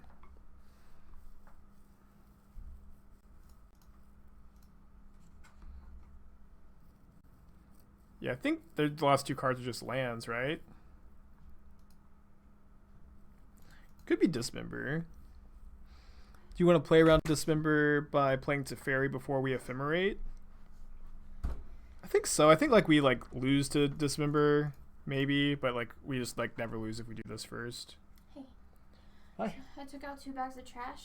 Can you take out the rest that's on the beside it, including the chair? Yeah. Okay. I mean, what do you want to eat?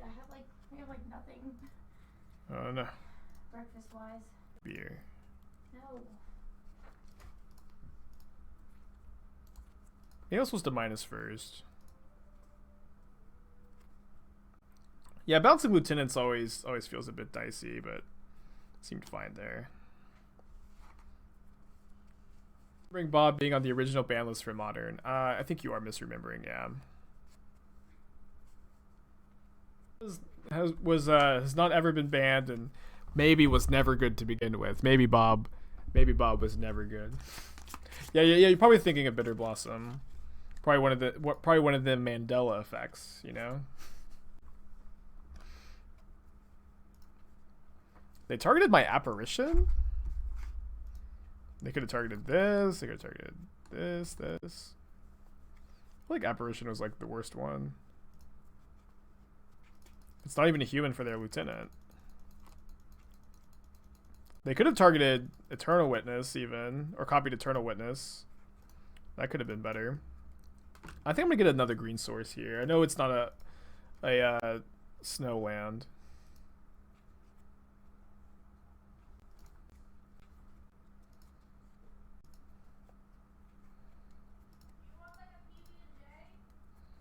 Sure.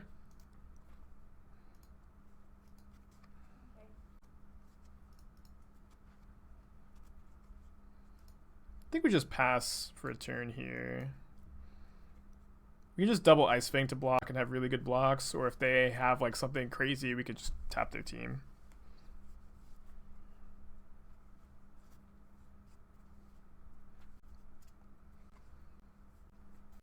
Path to, because we have a Mystic Sanctuary.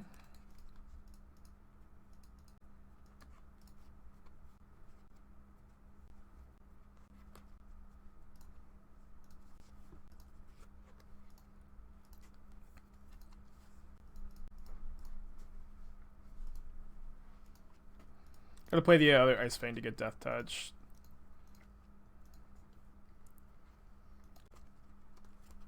I think I'm gonna path. We just like have so much to do with our mana with the Rebound Ephemerate. Seems fine.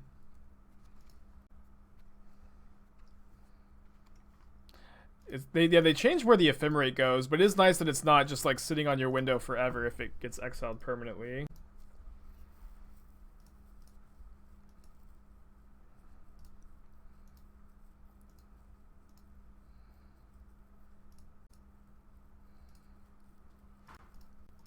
This game is pretty over. Opponent maybe is supposed to 104.3A. They are, of course, free to keep playing, you know? And I'm fine to keep playing too.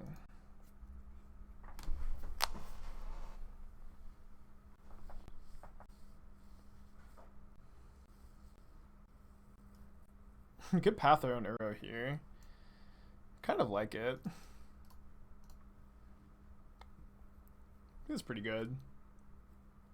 This gives our Ice-Fang Death Touch, and you know, I think that we're really just like, even despite having all this mana, we're kind of choked on mana, and this means we can play an Earl from our hand next turn.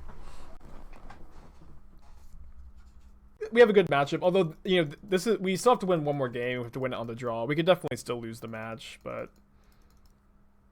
I don't really think we can lose this game. Besides, you know, Esther spilling hot PB&J all over the computer and destroying the computer. Well, I mean, the joke was hot PB&J, right? No retort.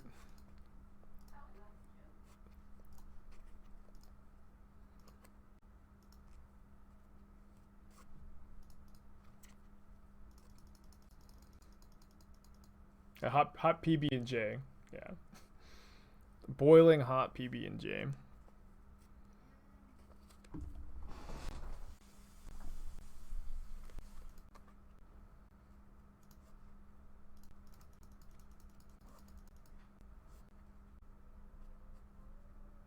I actually had to break up the... I mean, we can get it back together.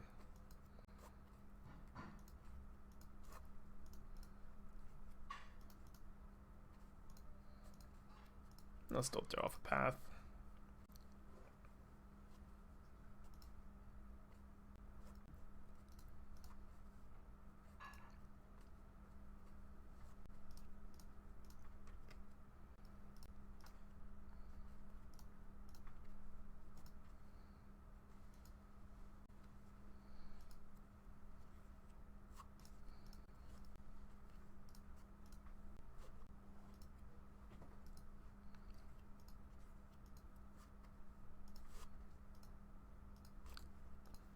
Time. I'm a pretty fast player. The Atlanta Falcons have proven... Oh, how could I have forgotten about that game? Oh my gosh. You're giving me flashbacks. Okay, I still can't believe. Still can't... I was supposed to bounce the onto nice, but it doesn't matter.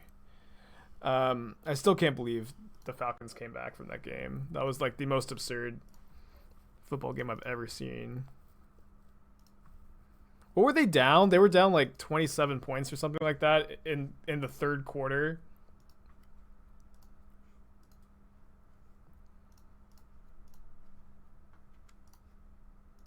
Yeah, it's pretty clear that my opponent's just trying to play for time, which is their prerogative. But we should be able to finish this with just a few minutes on the clock. I guess I missed that I could attack with this. They dead next turn? Yeah, just Cryptic tap. I think, can you concede? I mean, I'm sure you can concede in football. I just can't remember it ever happening. Wait, the Patriots were down? Oh, right. I got Mandela'd. That damn Nelson Mandela is always in my brain screwing around.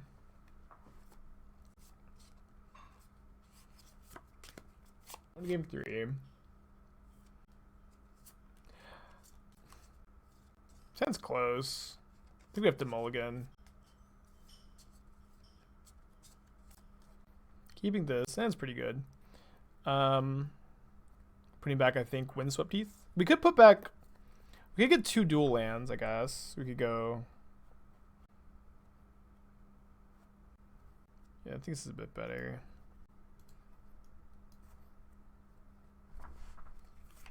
Do we find a way to fix the flooding problem? I'm playing 1 Mystic Sanctuary, which we keep drawing. But that is to address the flooding issue.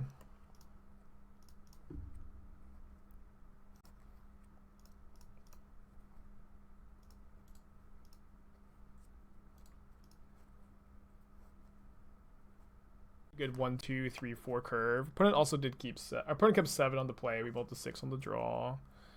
They don't have a 2-drop. We have a nice Wall of Omens. I do anticipate a Mantis Rider next turn. Maybe just Teferi bounce. Possibly is better to Anthonice. We'll see what we draw and we'll see what they do. It is the Mantis Rider.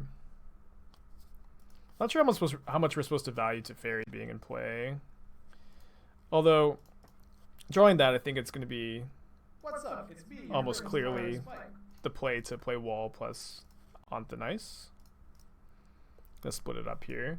Sergeant Kidder, 4 months in a row, have some Bezo bucks on me. Thanks, buddy. For those of you who don't know, you can actually support the channel for free with your Twitch Prime account, which is something I almost never plug because I always forget to.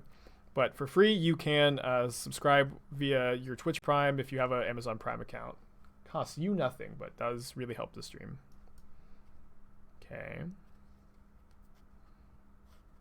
So we can Teferi bounce our Anthonice that's targeting Noble Hierarch, and then Anthonice the Mantis Rider. It's probably pretty good. I think I'm just getting basic island here. Well, no, I'll give myself the ability to draw Eternal Witness.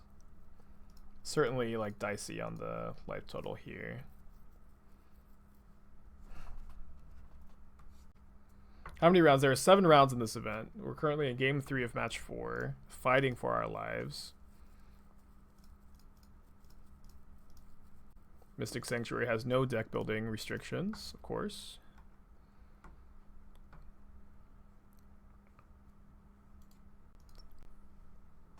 It's left in their hand. They didn't have any 2s on turn 2. Welcome, Spikelings, to the Shark Typhoon. Gonna hit it for 4. Do they have a second rider? That would be so bad. A General Kudra, okay. Would love for them to kill Teferi. Don't think they're going to, but sometimes people value Teferi higher than they should. Yeah. I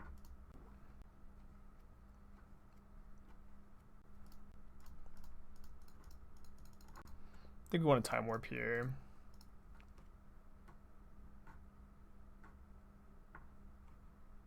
Might as well put it on top. It does just make our Teferi a bit better. And now we can Venser and double Ephemerate. Pretty sweet spot. I love games like this. Thank you, sweetheart. I love you.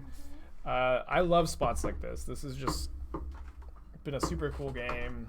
It's very tense, down to the wire. This is why I play Magic. I am excited for Horizons 2, yeah. I unironically predict Modern Horizons 2 to be really good for Modern.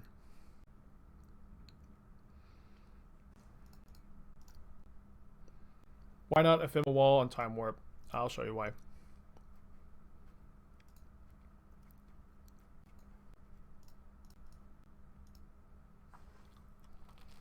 Well, maybe I take 2. Maybe I don't.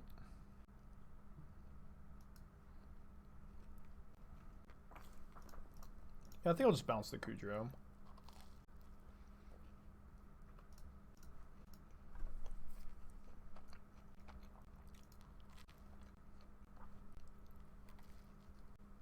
I guess we probably do draw 2 with Ephemerate here, and then, you know, we'll draw 4 cards. One of them will be Time Warp when we get to Time Warp again. And then we get to minus Teferi. Welcome, Spikelings, to the Shark Typhoon. Before blockers in order to kill Noble. Yeah, that was better. Microbiologist 68, thank you for your subscription. Appreciate ya. Yeah, that was way better. Esther is PB and J. Nothing will be able to defeat me.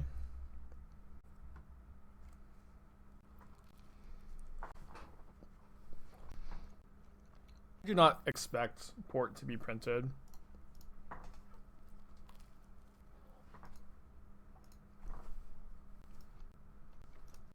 Montanus have been very poor in this matchup. I don't know. I mean, they're gonna get the Skyclave something.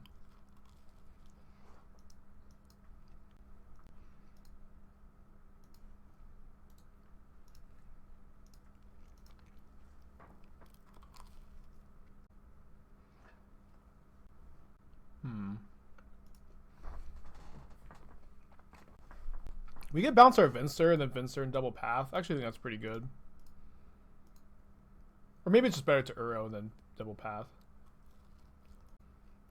Bounce the Hierarch so they can't double 3-drop.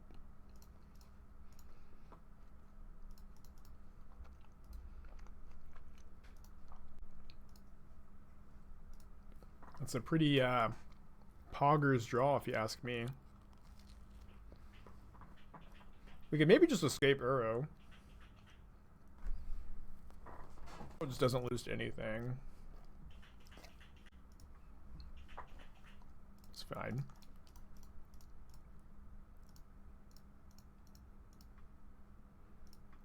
He loses to something really weird. Why did I tap the planes for Uro? Wasn't that a misplay? Nope. Maybe it was. Didn't get punished for it, of course. They have a Skyclave? Oh, yeah. That's probably not that good, then. I mean, even if they... I mean, we're still very ahead if they Skyclave the Uro here. See, I haven't quite finished my sandwich, so.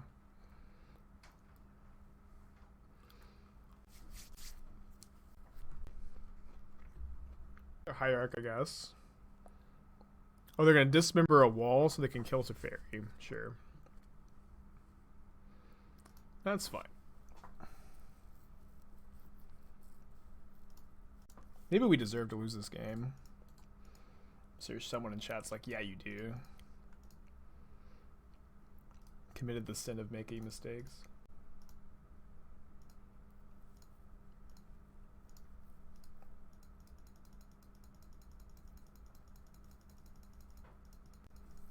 WotC announced Modern Horizons 2. Yeah, it's been announced for a long time.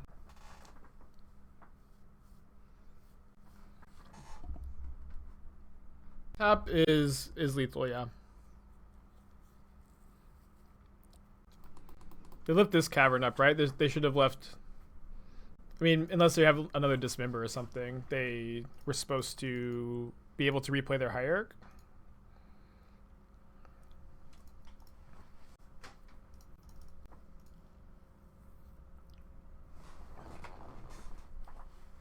Advancing to 4-0, despite our best efforts, or maybe our worst efforts. Dismember doesn't save them. Gut Shot doesn't save them. Nourishing Shoal. We have an answer to Nourishing Shoal. Alright. Dismember did save them, but we have Path.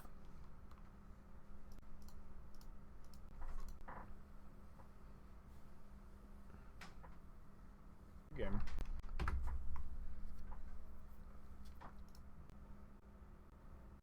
Yep. I'm gonna mulligan this. This hand's way better. I guess I'm putting back Force. Path. Path is about as bad as Force is. I think on the mulligan. But we have like a lot of answers to creatures anyways, so I think it's better to put back the Path. And we got rewarded, it looks like, too.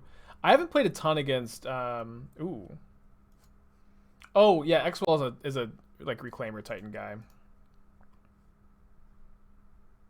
The yield through end of turn thing is still not working. I think I'm getting Prairie Stream.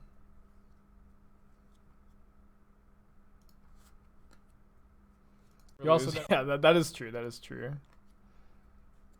Yeah, why even think about it?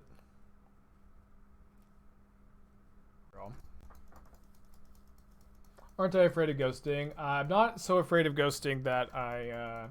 One, I'll say ghosting happens way less than I think people think it does. I also, like, you know, am friendly with X-Whale, and I don't suspect X-Whale would ghost. And, you know, as a content creator, e-boy extraordinaire, I think it's pretty important to, you know, stream these tournaments, and, like, that has a higher value to me than the possibility of someone ghosting.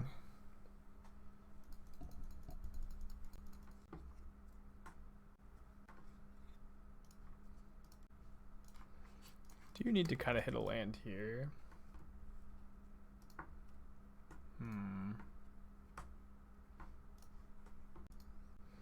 Did find a land. Venser is, you know, maybe our best card in the matchup. I'm gonna hope that we get to remand something this turn. Am I afraid of literal ghosts? Let me, you know, look deep inside myself. So, maybe.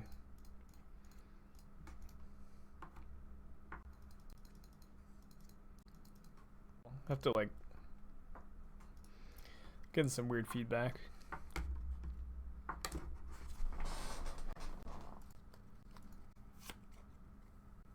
Why just Venser a land?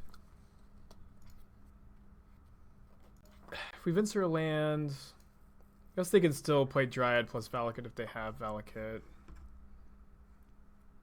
Let's pass. Anyone is close to 1 million channel points. I'm not under the impression that anyone is. I don't think anyone has told me they have more than 500k, which is, of course, you know, a lot, but they don't have another land. Wow. Well, I do want to Skyclave the Dryad. So I think what I'm going to do is Venser their Field of the Dead. And then probably Time Warp, and then maybe we draw... Maybe not. We'll see. We'll see what we draw. Yeah, if I drew a blue source, or white source, I may have just gone like Wall plus Skyclave. But now I'll just cycle the Time Warp. Which also deals 1 damage, very powerful.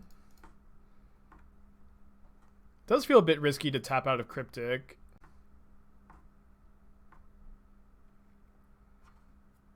The risk. Because they don't have another land in their hand. If they did, they would have played it. And so that means they have to draw an untapped source. Oh no! Oh no! I didn't play the land to. Oh no! I didn't have to play the land to have force up. I didn't think about this. But now they can tighten us.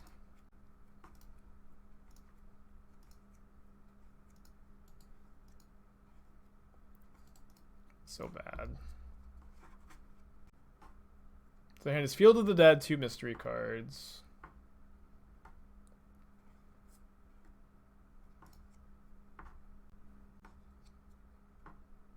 I would have definitely forced the path. Get my Venser.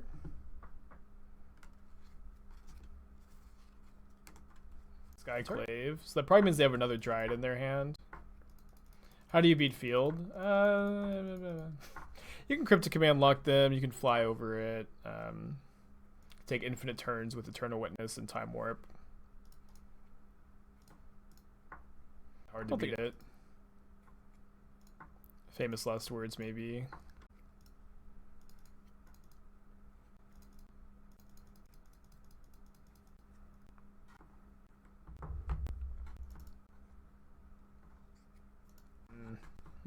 Should we block?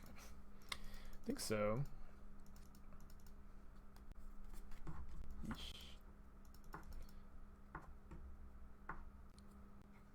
Can you play a spell into my Cryptic, please?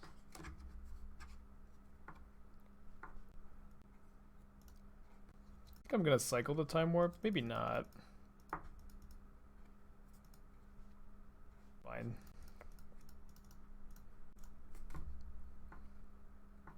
I have not done the Hades first run, or fresh file run, yet. But I am determined.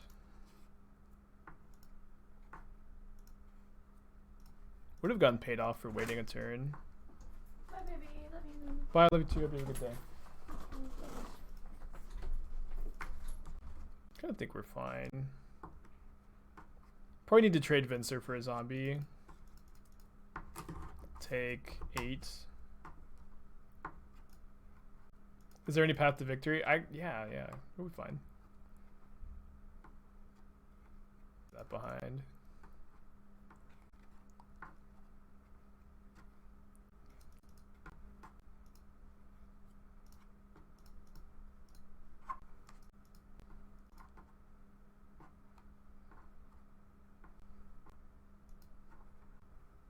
I know we can pick up the Sanctuary with Cryptic, but we have to like have a way to draw a card. But we can tap their team. I guess we can draw a card off of Remand. Yeah, we can go Path, Remand, or Path, and then Time Warp and just win the game. Is there any way to win? 1 Sanctuary.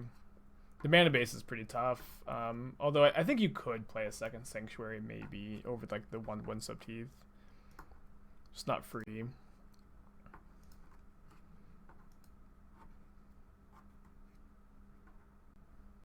Gonna Path an Ice-Fang. Fair enough.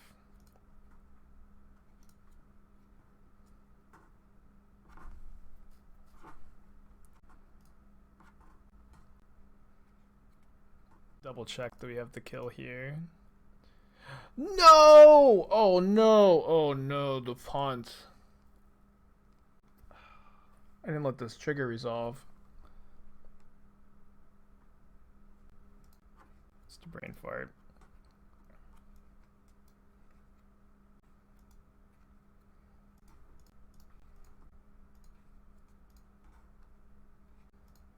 And shape. We just had the kill. We're gonna let the trigger resolve, path, remand. That is something that just happens to me from time to time. I'll just see the win and then I'll just make a brain fart. It just feels bad. I think we're still gonna win.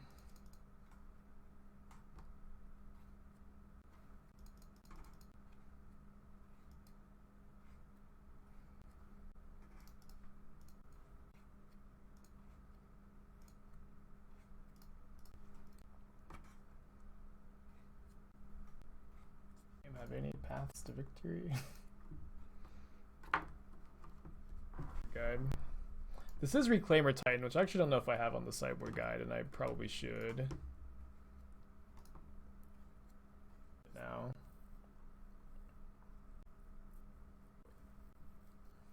Four Gust. Teferi. Against Reclaimer, just gonna go off books. Against Reclaimer, I'm going to go down to maybe 1 Force. They probably bring in Boil, but Boil's good against me, but it's not like that good. I probably won't play 3 Path, 4 Skyclave, no walls, and when we cut walls, trim an Ephemerate, maybe trim an Uro as well. This looks pretty good to me. Remand's good against them. I could see maybe cutting 1. I don't hate cutting 1. Cards.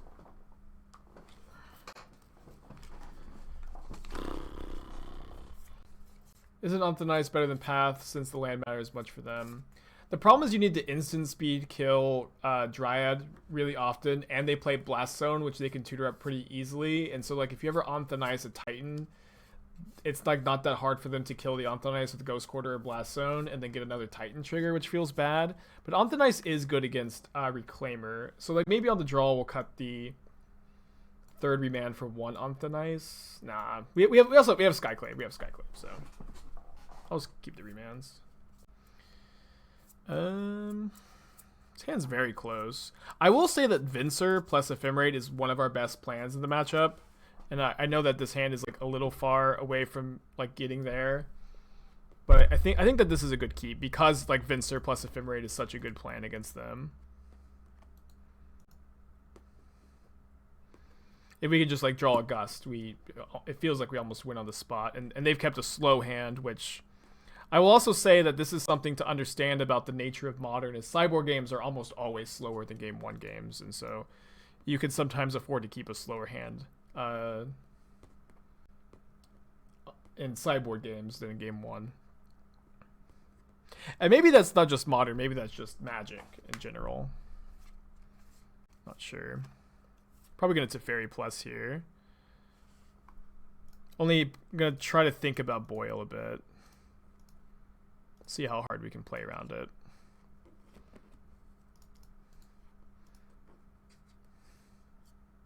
Kind of weird they didn't copy like my Breeding Pool or my Temple Garden. Guess this means they have a Dryad in their hand. Counter spells plus discarded, great. Yes, they are. Perfect deck building. Do they play the Dryad plus Boil combo? Yeah, they usually do play Boil. I know they just don't cast it when they have Dryad in play. They for a long time they didn't play it, but they have started to kind of recently. Okay. I think I'm just gonna Skyclave that. I don't want them to get any value.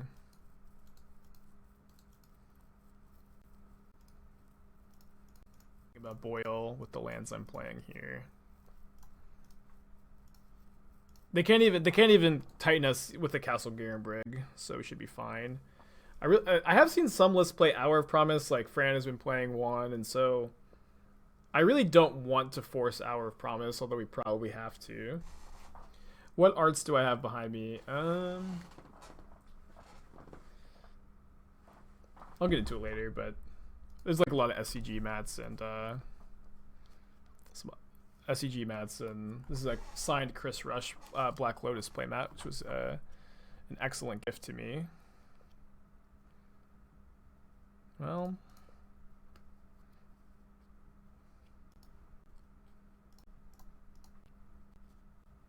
so we can Venser in response to the rebound trigger and bounce 2 lands. And also Teferi minus on the token.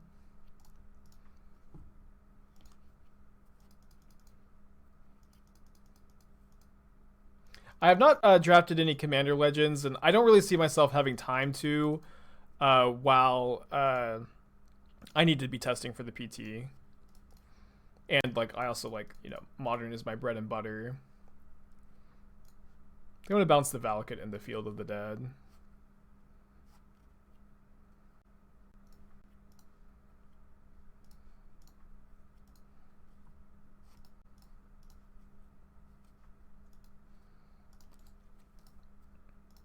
Bounce our own Teferi with Venser, or Venser with Teferi next turn, which could be good. They have another Dryad. Oh man, and they get to trigger the Valakuts. It's devastation. Bad for us.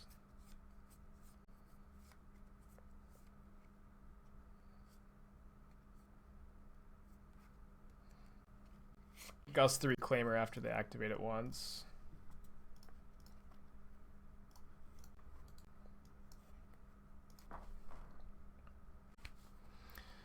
Or just Gust a Titan.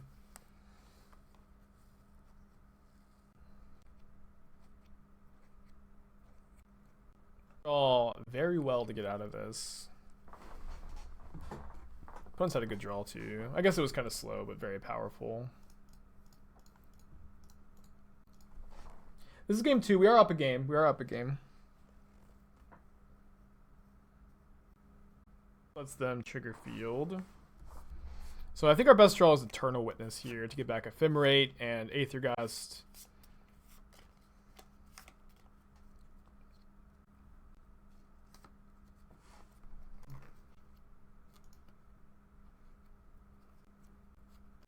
Yeah, the second Dryad was brutal.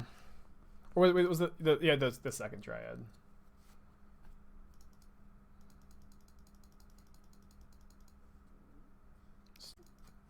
If we could have faded it, would have been so good for us. I'm just gonna take 3. This Force is also not doing much, but I think you're supposed to play 1 for like Veil of Summer and Eldarmy's Call and Boil. I'm not gonna Mystic Sanctuary back Gust. We need something more proactive. Kind of a start. Kind of a start.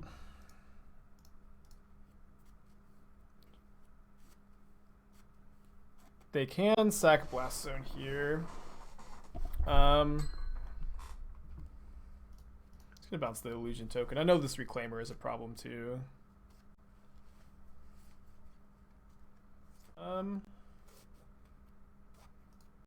So we could Mystic Sanctuary Ephemerate and pull a little ahead that way. We'll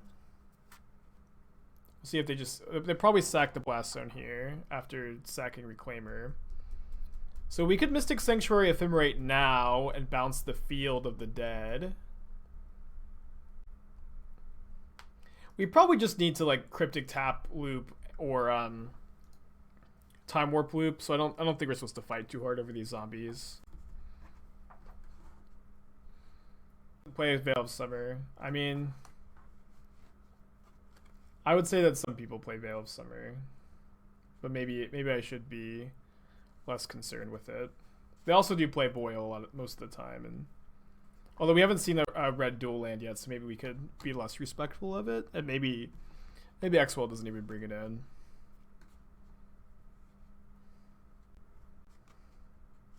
Die.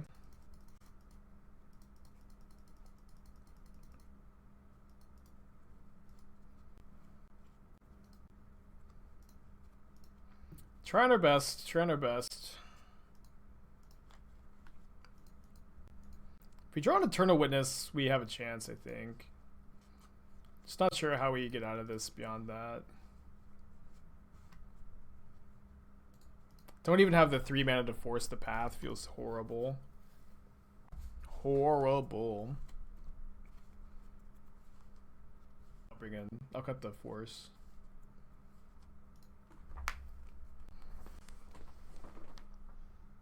Good. It's not good in this matchup, I think, but it's good against the Omnath decks.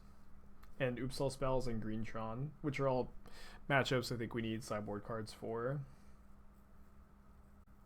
It's like it's okay in this matchup some amount of the time, but not one I think we want too much.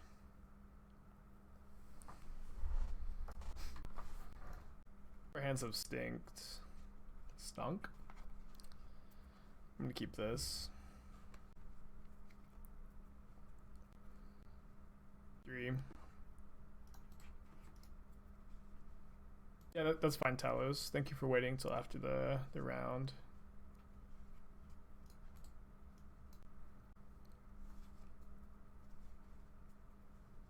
A green source, I will witness back a land.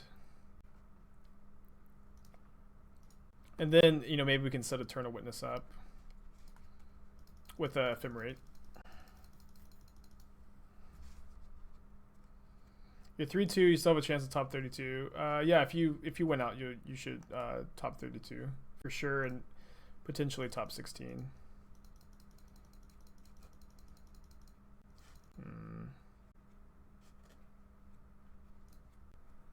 I think I'm just holding up Cryptic. It's like so bad to just play the Skyclave and let them sack the relic. Both of our hands are kind of bad, I think.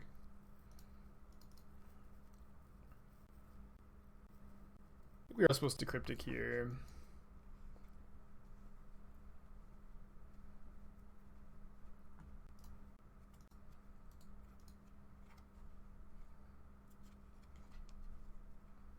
Sir, into Cryptic. It's a little bit slow.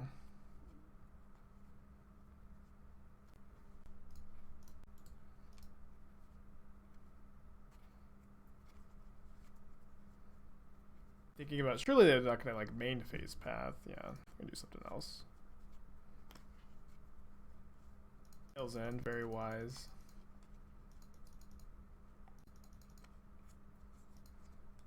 Hoping to dodge Cavern into Titan. I imagine they have a Titan if they kept a very slow hand on the draw like this. Kind of wish we were able to better capitalize, but we kind of had a semi-awkward mulligan. We're not supposed to Cryptic this, but it's bad if they like didn't have the Titan and they had the Cavern. They get Gaddock Teague, which I suppose we have to Cryptic. Not doing anything this turn if we don't Cryptic this. It's a good draw.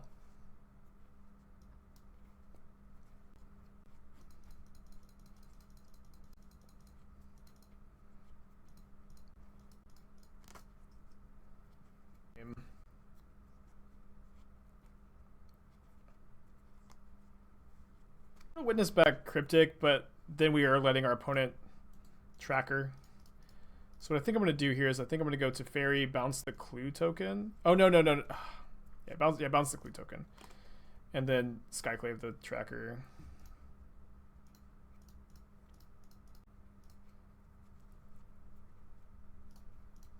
Why not Apparition the Teague and hold on to Cryptic? Well, I mean, Skyclave doesn't have Flash. If we don't cast the Cryptic there, we're just doing nothing for the whole turn, which is just not something we can afford to do, in my opinion. Get the 7th land, so it's like if we don't draw a land, I don't even think we can Skyclave plus Cryptic next turn. We're getting Titaned here, but Titan is also not necessarily game over. Yeah, they haven't just cast a Titan yet. That is good, although that doesn't mean they don't have one. In fact, in some ways, it makes it more likely that they have one. They're just plotting out the whole turn, because we know they have a Dryad. Yeah.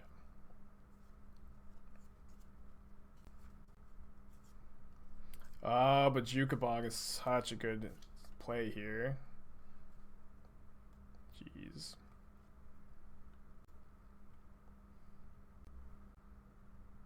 Pog.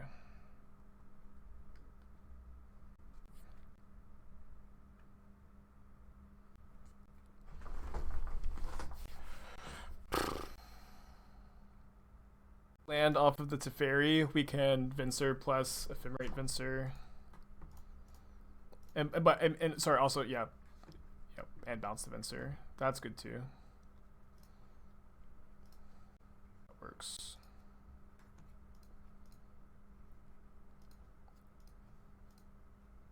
Only target non-land permanents with CMC 4 or greater, and if you look closely, Titan has a CMC of 6.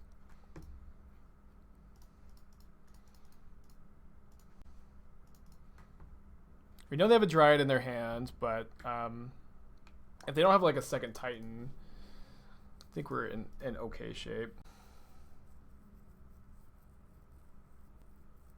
Bad. One of their cards is Flagstones of Truckhair, which makes a couple zombies. And that should mean their last card's not a Titan, because they would have played another Titan first to get another Field of the Dead.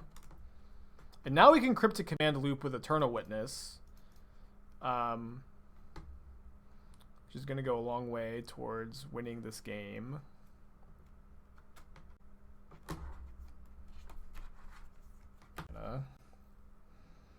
Blaststone is an issue.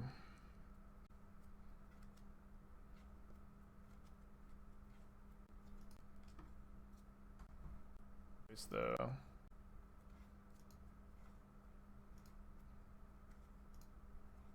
And Blaststone also kills their Dryad, so that's not nothing.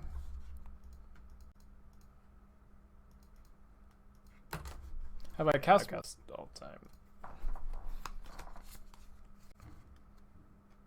Yeah, I think this is a bad matchup. I agree.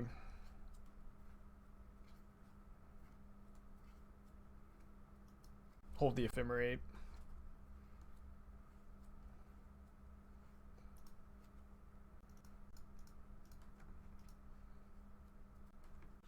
Who's in choice?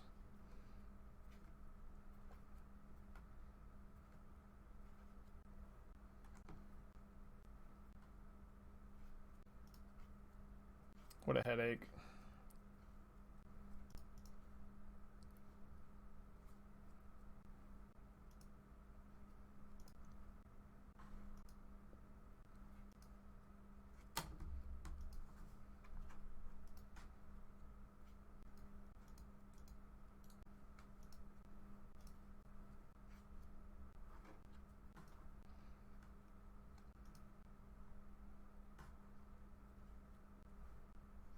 What a tense game.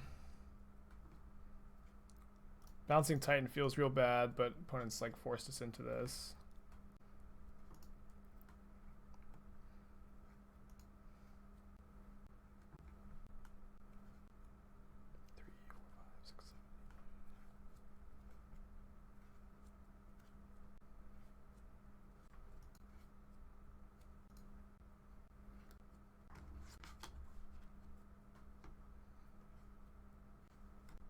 We just have one more mana, we'd be in so much better shape. The Titan. If they crack the blast, which they'll crack the blast zone here. But now we stop them from Valakuting us is the big deal. The problem is I'm only playing one Sanctuary, so I can't get back this Cryptic. But we have outs. We have outs. I guess I'll fetch to Thin. Oh, they probably Vesuva their Bog. Or they already have Vesuva in play.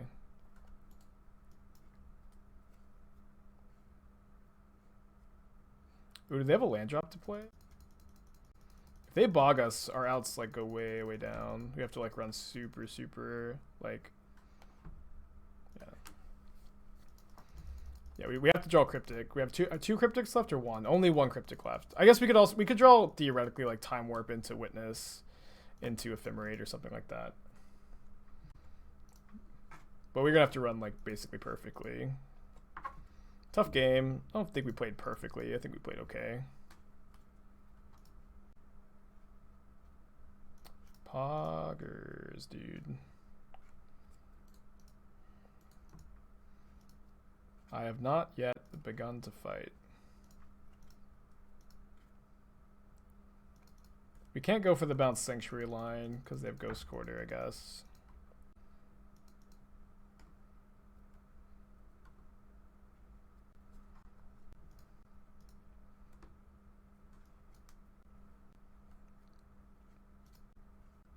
Last turn, you can blast and Remand Ephemerate. Interesting. I'm not really looking to chat right now. I'm sure you guys have, you know, nothing but helpful comments, but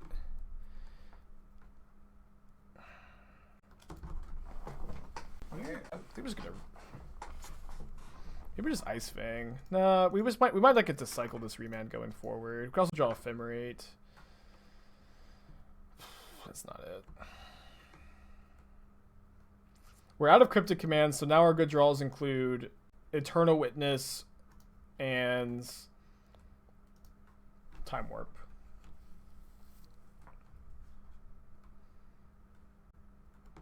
The Witness lines become way less possible. So we have only one Witness and only one Time Warp, so just not that high a chance. But we'll see what we find. Hallowed Fountain ain't it.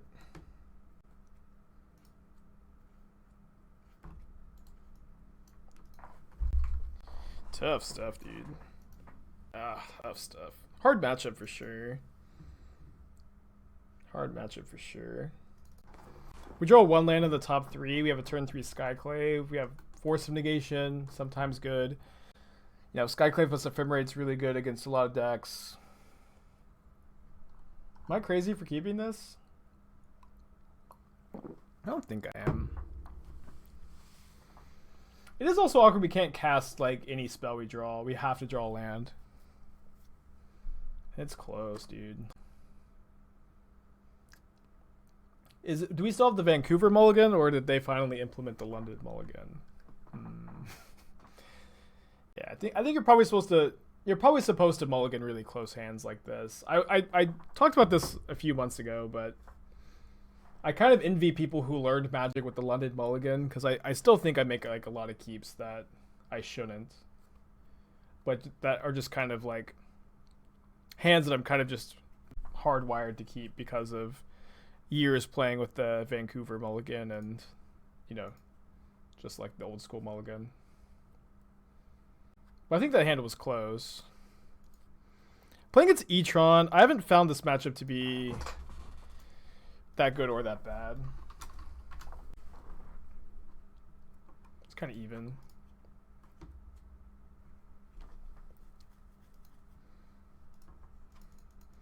But I've conditioned to, like, there's some obvious situations where you got to mulligan aggressively to X or Y card, of course. You're gonna take my Uro.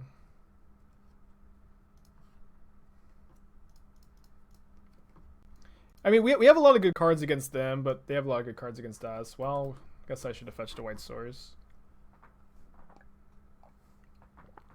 Easy Uro take, right?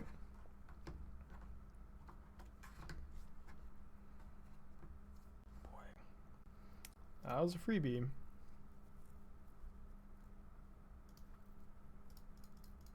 Basic planes here, which is Uro's natural nemesis, but oh well. Let's see if we can get, you know,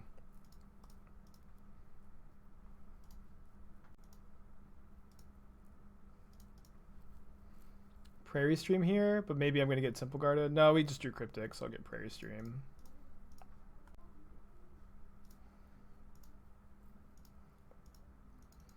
I'm not going to block since I'd like to probably Ephemerate my Ice-Fang a couple times.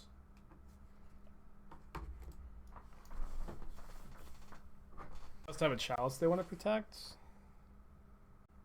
I mean, I think it's more about the Thought-Knot Seer. I don't know. I think they just didn't realize my mana couldn't cast Skyclave next turn. Get hit for 4, down to 20. Blist on 1. You know, the Ephemerate still got the cycle. Blist on 2 is a bit worse. I think we're in fine shape.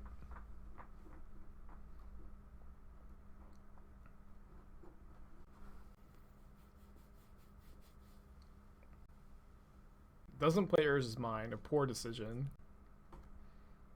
Karn. Karn's kind of fine.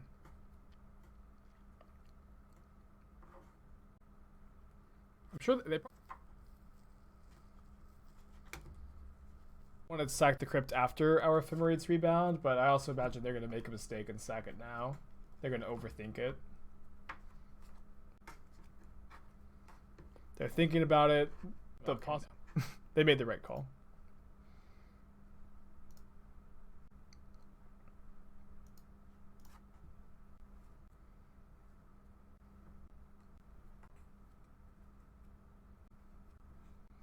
Weird that they let me draw Forest here. I could escape Uro. I think that was a mistake. I think I'm just going to Skyclave Ice-Fang back to block and then path the Thought-Knot Seer or something else maybe. Thanks, Zach. Yeah, I think this deck is really cool. Second last week's challenge and on another good run today. Also, hello. If we need to remand something, we can maybe Desperation.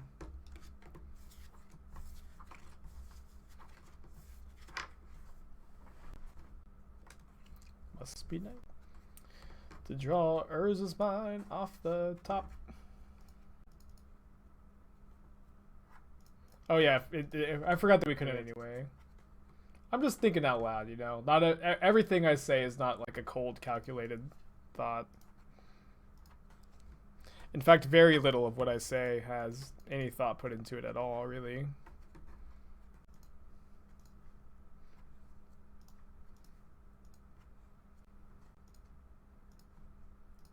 Almost so bad.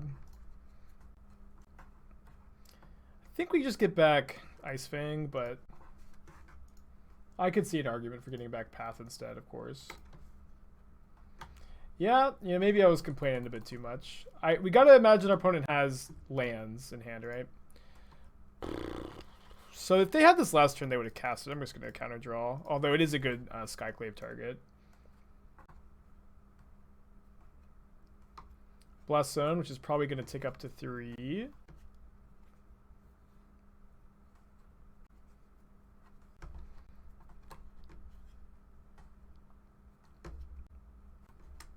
Soft Thought-Knot Seer, but I'm gonna make it look like I'm making a mistake here, or maybe that I drew the Mystic Sanctuary off the Ice-Fang, because I want to play the Sanctuary this turn, but I also don't want it to be like super obvious I have Cryptic. In fact, like the fact that they know I'm drawing Cryptic next turn will kind of make them more likely to like commit a spell into it, if that makes sense.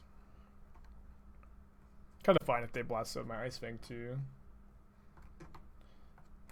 Well, Root, if you really want to know, I do have a sideboard guide available to subscribers. If you subscribe and link your Twitch account to Discord, you can get it.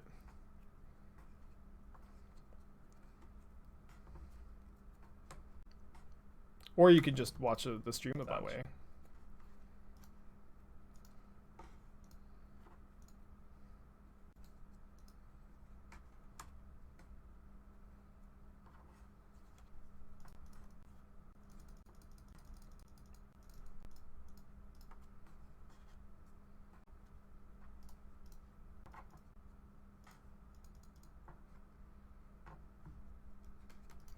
This is a big part of the reason, not that it's like super relevant here, but the main idea is that Uro and basic planes are natural enemies, but you know, you can kind of make that less of a problem if you have Mystic Gate. It also helps cast Skyclave, of course.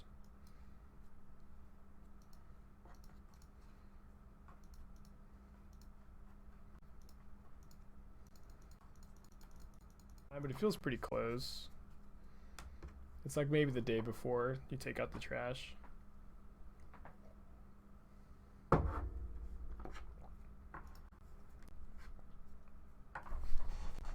Resolves. Oh, thank you, Matthew. Although I think I'm like not very likely to take out the trash if or for like the next few hours, maybe in between rounds. Can't let Esther down. Got that sideboard guide I mentioned earlier. In between rounds.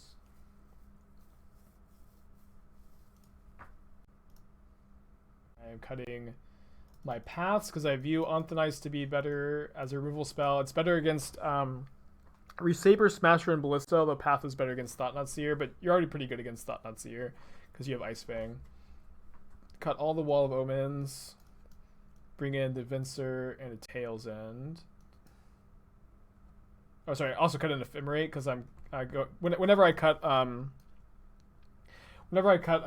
some amount of walls, I usually trim and Ephemerate. I think on the play I might bring in the Teferi too, but I think on the draw it's probably a little slow.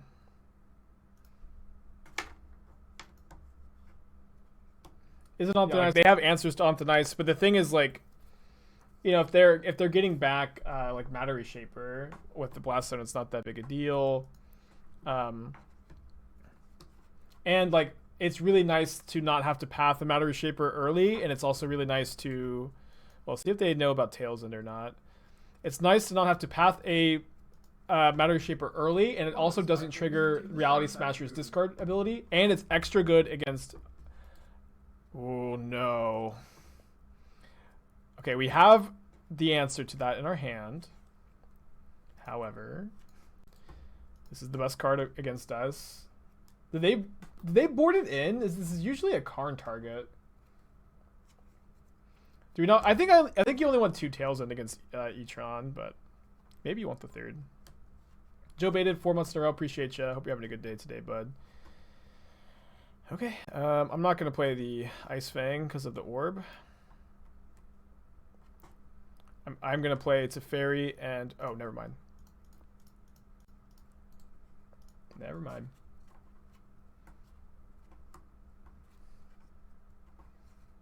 That's nice.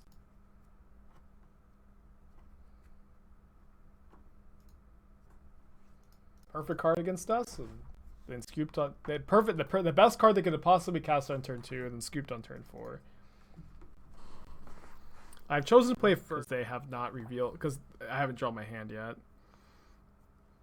Opponent says good luck or hello to chat. Yeah, they reveal Lurrus of the Dream Den, which is usually a good matchup for us, and I actually like this hand against most Lurrus decks. I think we have a really good like Lurrus Scourge matchup. If this is like, this Boggles is kind of bad. Maybe if this is Scales is tough. Scales is, I think, a bad matchup.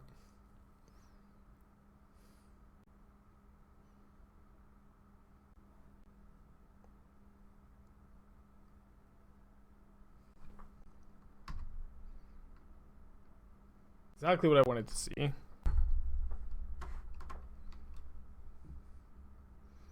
Yeah, Devoted Dreams this deck, and this is what we were hoping for. I'm gonna play the wall. The wall. The wall. Nothing on earth can make him fall. Bowman's pretty bad though for us, I suppose. If they play Scourge and we draw a green source, we should be able to kill the Scourge. Oh, well, that's good for us. Unfortunate for our opponent. Yeah, I guess I'm just going to bounce the Bomat.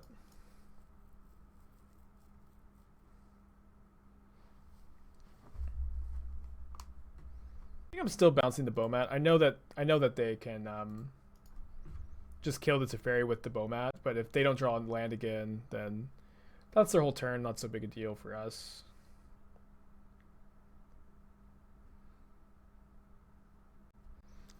If we want the Sanctuary to under untapped, we need to get a Breeding Pool. They did find land number 2.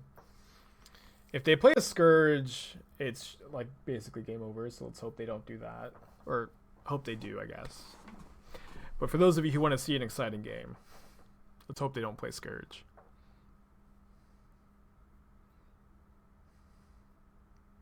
Something else.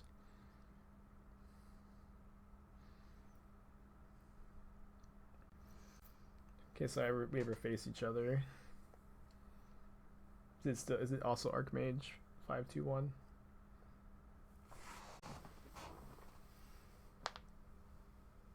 That's pretty good.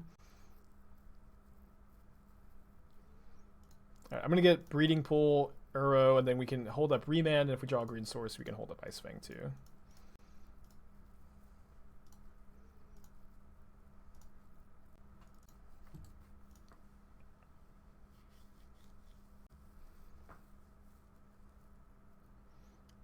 Well, that's also Archmage, but the rest of it.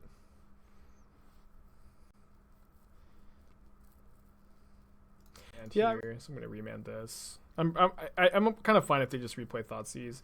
Yeah, and then if we can just draw into a fetch land, we can escape Uro, and Uro is good against them.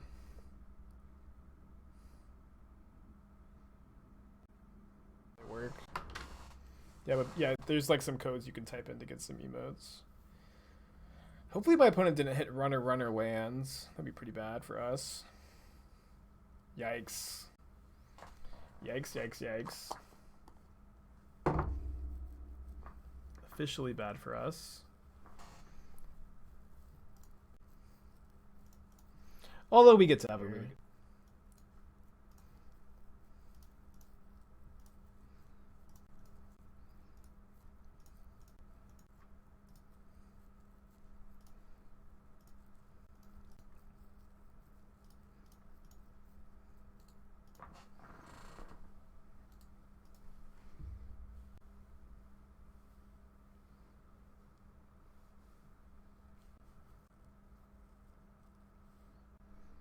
That wouldn't be so bad.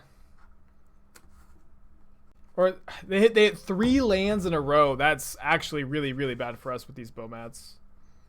Jeez, 3 lands in a row.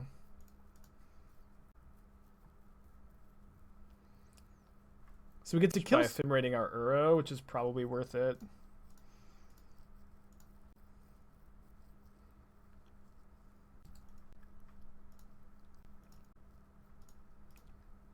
Gate always makes things a bit annoying.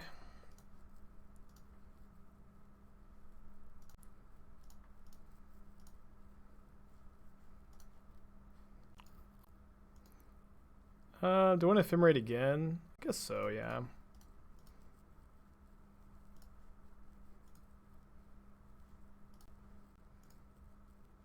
And I think I probably want to like flash in Ice-Fang for next turn.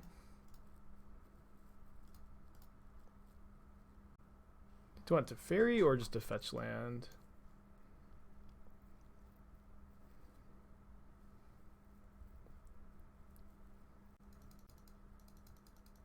Ephemerate Bomat, you can block Scourge. You can't Ephemerate. If Ephemerate could target your opponent's creatures, it would be so busted, dude. It's kind of close. Why not play the land? Did I have? Oh, did I? Obviously, I should have played it. I thought I had already played one. Oops.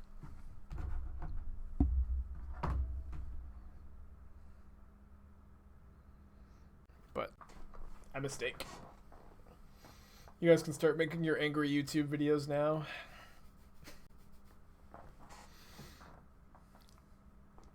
Be able to take my Ice-Fang and stop me from drawing 2 off the Ephemerates.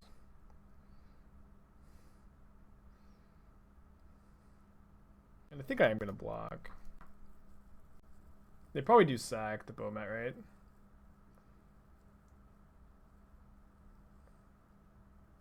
I play. Yeah, they can also just go up to 8 cards here. I think we can beat that.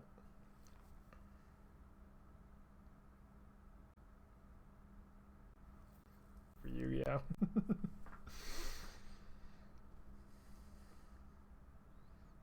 Have they played a land this turn? I don't think so. Yeah, they missed land drop number 2 and then hit land drops 3 through 4, 3 through 5. So they should. I imagine they found a land to play. And now they get to Thoughtseize the Ice-Fang, and if they can go land, kill Eternal Witness, they stop us from being able to get any value off these Ephemerates. However, there's a lot going on, and they may. Yeah, I thought maybe they would take the Cryptic, but they see the line. However, we're about to just escape Uro, I think, and have Cryptic up while they're at 4. Okay.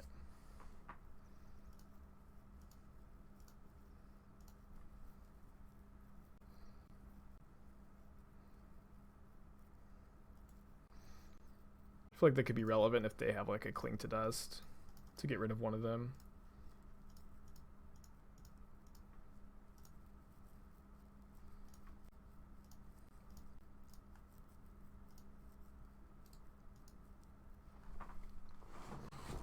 They're drawing up to 6 cards, which is a lot, but they can't.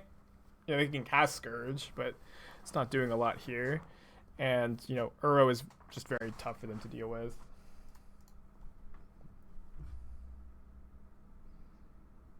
But I guess I'll counter this. This is worth countering. They've already. This is their second fatal, even though they have so many cards. Like they have to have another fatal push or 2 lightning bolts to deal with Uro. It's just so much. Guess I won't have 6. I could draw 4s. It's a third push, sure. So we can escape Uro next turn if we use the Cryptic on our turn. It's a big shadow. They're down to 2 life. Yeah, I think I'm just going to start off by bounce. Okay.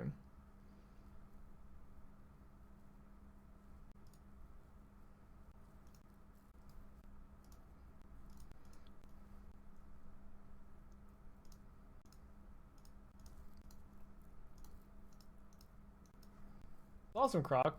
Congrats. Maybe I'll see you in top 8. Maybe you'll see Ekaros in top 8. We'll see. That was a cool play. It was a cool play. Good to bounce.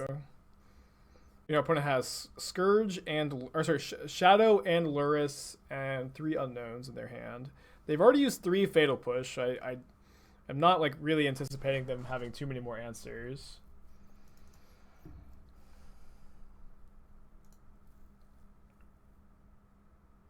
They get a Bomat from their grave.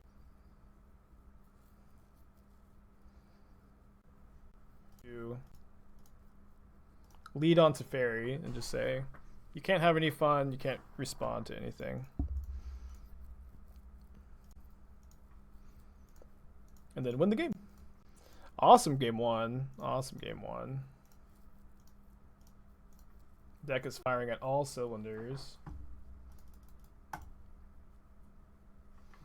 And I will consult the sideboard guide of the stream, but if you guys want a sideboard guide for this deck and a few more, you can subscribe on Twitch. You can do so for free with Amazon Prime, and link your Twitch account and Discord. And if you want to join the Discord, you don't even have to be subscribed. You can just exclamation point Discord and chat now or anytime to join. But back to the game. Against Red-Black Prowess, my guide has me going -3 Remand, -3 Force, -1 Time Warp, +2 Veil of Summer, +3 on Thin Ice and the Path, and add Teferi, Hero of Dominaria. I get asked a lot about the Teferi, Hero of Dominaria, but Teferi is like usually better in sideboard games when games slow down and you're just trading resources really aggressively, and is you kind of I think you want like one 5 mana grindy spell and in the deck in general, and Teferi I think is better than Time Warp in these matchups. PMP, thank you for that Twitch Prime. Hope you're having a good day today. Thank you, buddy. You know, this is my full-time gig. The stream is definitely brought to you by viewers who are you, as I like to say. Not even viewers like you, just you specifically. Let me get some water. Feeling really good about our chances to top 8. I think this is one of our best matchups.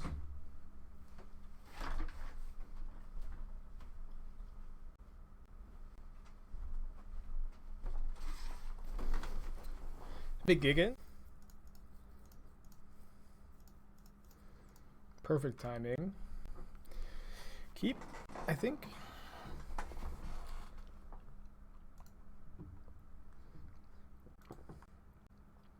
I'm not that interested in fetching basic planes, but if I draw a land, I'll be a little more okay with it.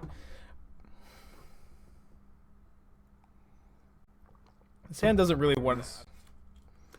Maybe we have to do it. Yeah, I think so. I think we can fall behind too much if we don't.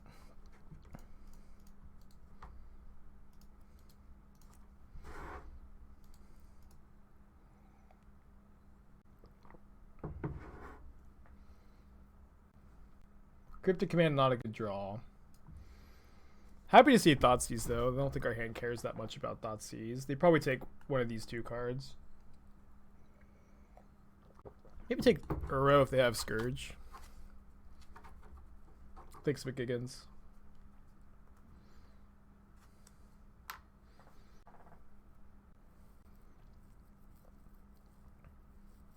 Kind of weird to play the feels like a bit of a missequence. What if the land is Mystic Sanctuary? Then I'll get to feel justified that I at one point wasn't playing it, which is probably more valuable than like anything else. Yeah, I've been over 1,000 viewers, 3 or 4 times in my career. It's been a while though. I'm gonna path this in response. Maybe they'll no, I'll do it after the trigger resolves, because this could be the basic land.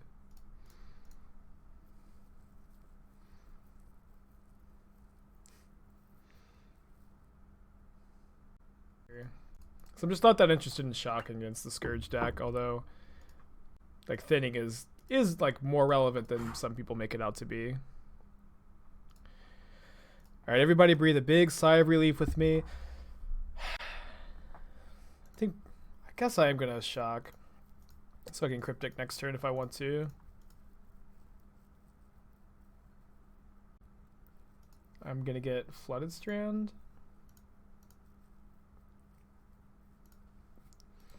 Continuing and talking exclusively in YouTube. Reddit Spike punted turn 1 by having cards in hand to beat Thoughtseize. It's funny. Yes, this is the win and in. We're up a game currently.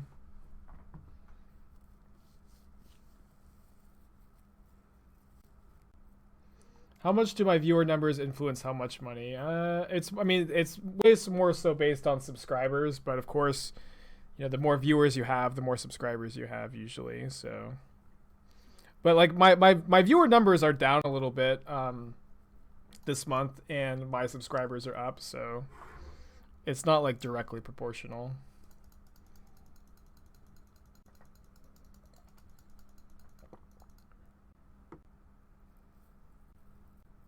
And we'll see how bad this turn goes for us, but yeah, I'm not sure what their hand is, but it doesn't seem to be very strong.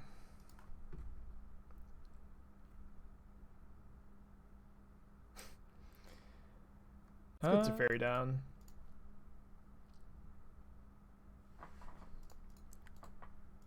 Could maybe have minus to try to find a land. I think it's a bit better to...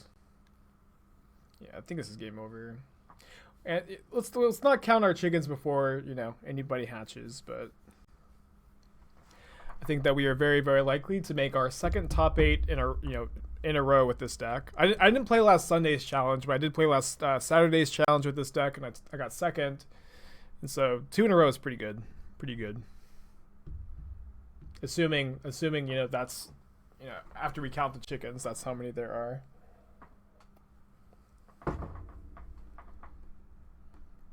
Teammate and current friend Zach, love you, dude. I hope that we see each other sometime next year.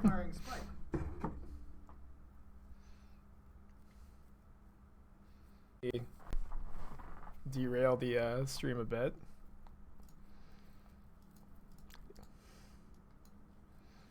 So sad.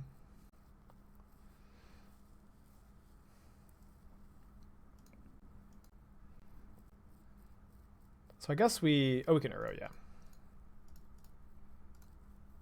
Oh no, what am I doing? I miscounted. I thought we had enough to Uro. Just don't. I mean, we're still like super ahead, but it's a bit bad.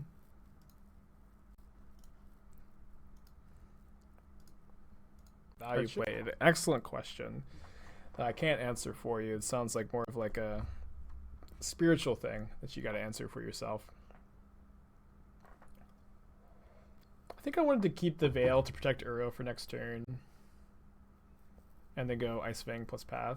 How is this deck versus 4-color Uro? I think the matchup's pretty even-ish.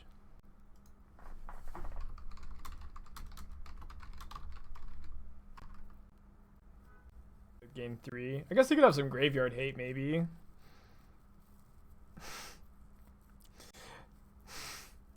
Got some graveyard hate.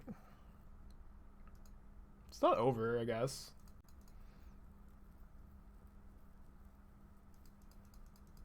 Path, then we get to hold up 2 Cryptic Commands. One, a figurative Cryptic Command, and that's Cryptic Command, and then literal Cryptic Command, which is Veil of Summer.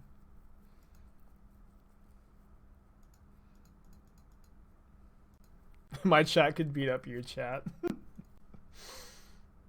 It's kind of funny, Bant versus red-black, you know, every color of Magic represented here.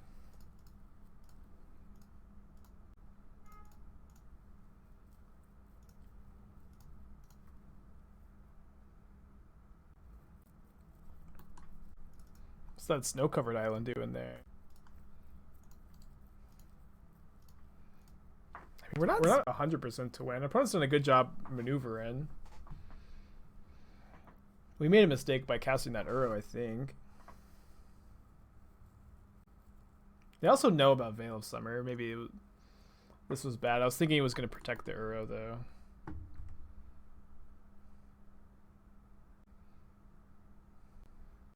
The Scourge target... They can actually kick the Scourge here, right?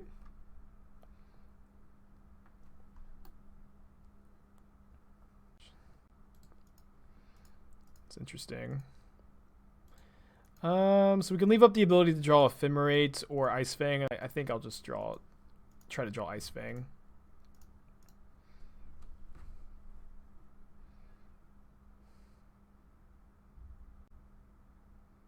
I may cycle Veil of Summer.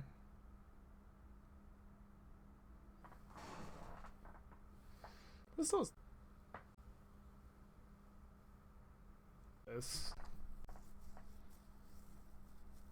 I know this is bait, but I think that you just have to take the first thing you can see off of Veil. It's like this is probably Kolaghan's command, but like the Veil doesn't even stop Kolaghan's command from getting back the Scourge. And this blocks Scourge. But it's still a Sunbaked Canyon. They've got Scourge in their hand. Although matchup's still very good. But it's not nearly as ogre as I thought it was like 3 turns ago. You can bounce Mystic Sanctuary, but I really just genuinely think people do that too aggressively. I think you only really want to be looking to bounce Sanctuary when you have a card advantage engine in play, because if you bounce Sanctuary, it's just not card advantage. If we would not have drawn the Ephemerate, then we'd be Mystic Sanctuary and the Cryptic to the top, doing nothing with our turn this turn. You thought Anthonice was bad because of taxes. I don't main deck the Anthonice, I sideboard it, but I've been liking them recently. Why play that land? Clay return protection? I guess I probably shouldn't have.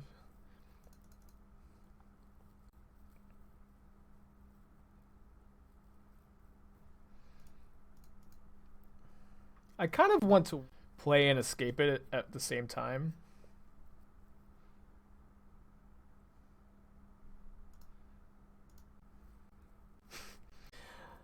And I guess we could have, we couldn't have put one more card in the yard. But I mean, playing an Escaping Earl also killed the Scourge.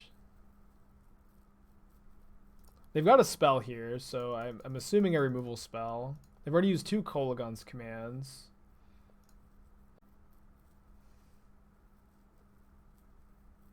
I don't want to Ephemerate that, because it doesn't have a target. They get the illusion token anyways.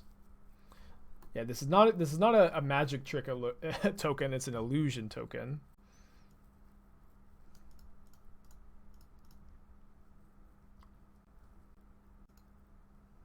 Well, we lose that if they escape Kroxa.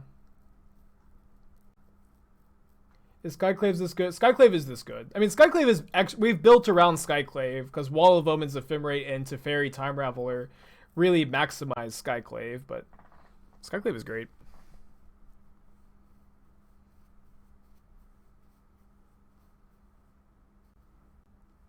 Back. Huh. Okay, let's escape Uro before we witness, I think. Gonna give us a bit more info. We have enough green to do both. I guess I want to leave Ephemerate and Path in my yard, because we can path the Kroxa this turn, and maybe that's better than getting the Ephemerate back.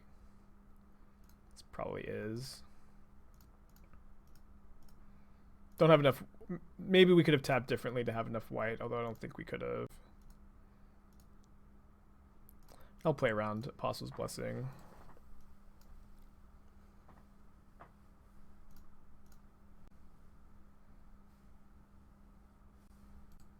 Could I have? How did I tap? It doesn't really matter at this point, but did I tap the plains to make double white off or double blue? Yeah, you're right. I went plain. Yes, I definitely could have. I definitely could have.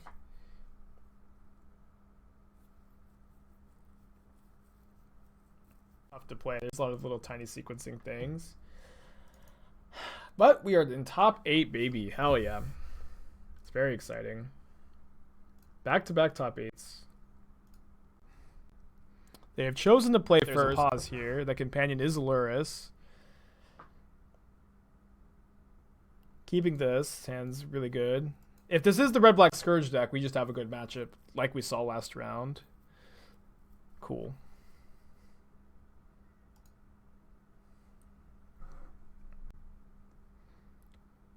But I think Sand's still pretty good. I think I'm probably going to go Prairie Stream Basic Forest.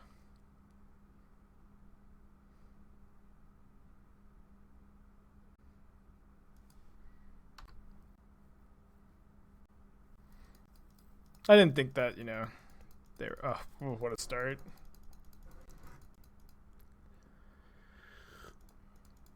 Well, we do have a good matchup, so even if we get run over, chance of winning games 2 and 3. You know, that is part of the nice thing about Modern, right? You can win your bad matchups, you can lose your good ones.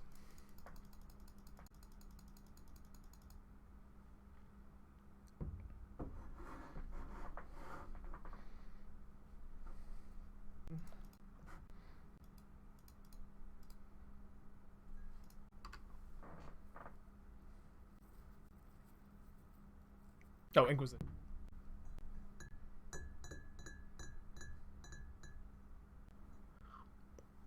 Well, maybe this is the worst card, but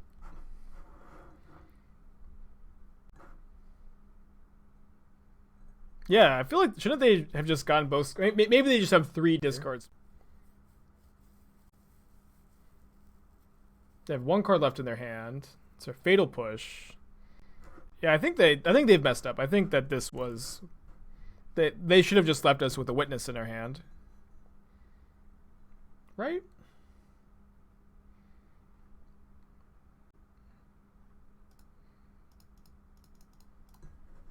I mean, Bowman's the problem.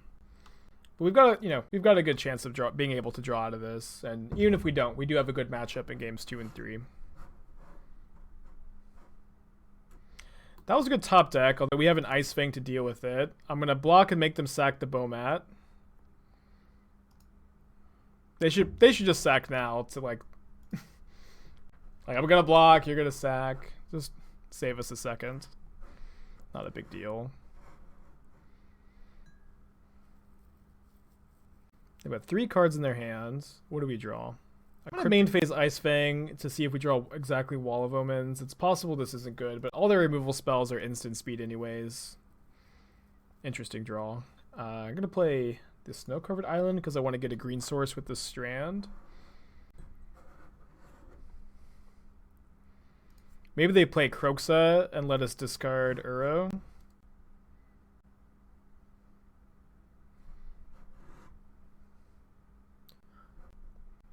They took Uro, so they have Graveyard Hate in their hand? They might just have Temur Battle Rage, which we're dead to.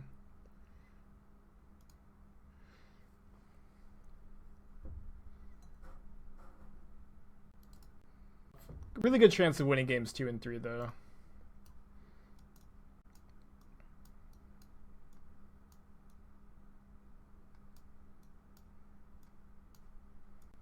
Here's my think about if I want to like maybe play a Aether Gust. I don't really think I do.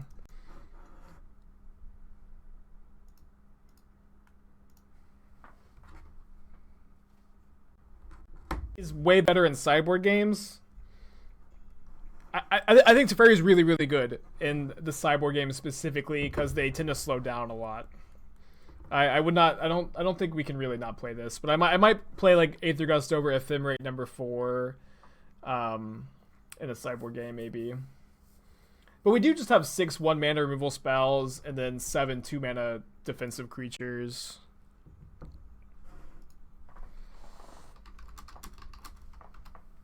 Conan says, is this the last round? That's awesome.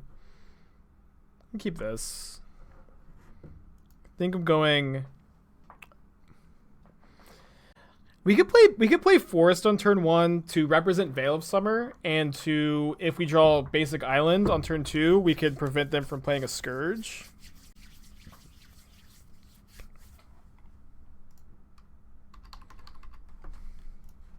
Island next turn anyways, most likely.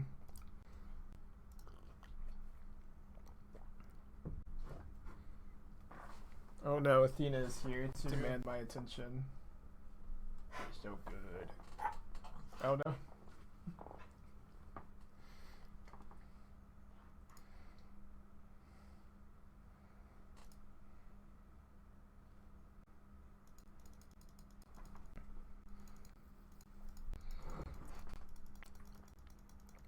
Dude, I think this Bant deck is pretty good right now, but feels like a good metagame call on like specifically these challenges. So maybe we go Hallowed Fountain into basic planes. It's the only way we can cast Ice-Fang into Skyclave, right? Basic planes kind of blows with this Cryptic though.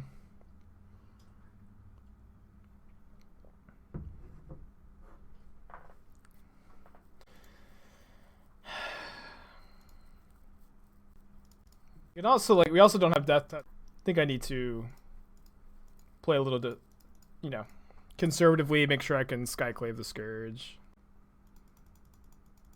Yeah, they've had a pretty good start. Oh, man. If I knew I was drawing Ice-Fang, you know, maybe I just say, I have Ice-Fang plus Ephemerate up, do your worst.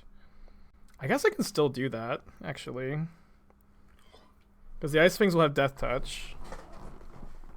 If we get basic planes.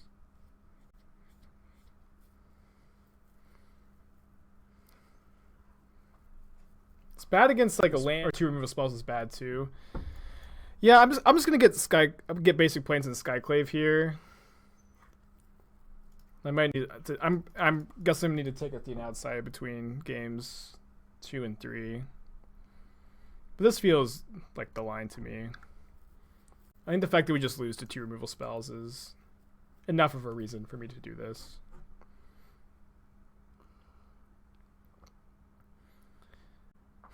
Yeah, Lava Dart is a card too. They're a Scourge Shadow deck.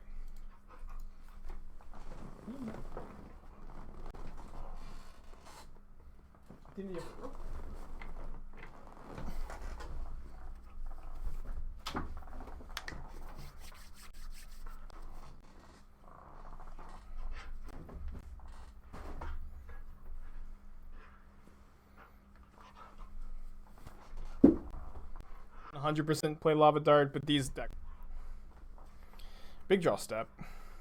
Fetch land would be nice.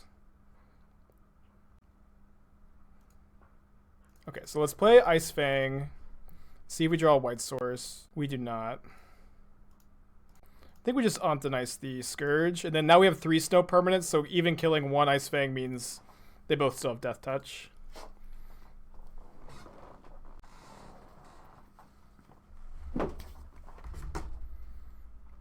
Nope. Seal of Fire is not Lava Dart.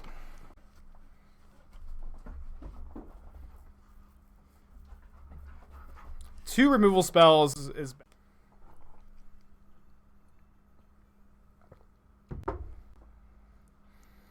I'll block a Swift Spear. Can't.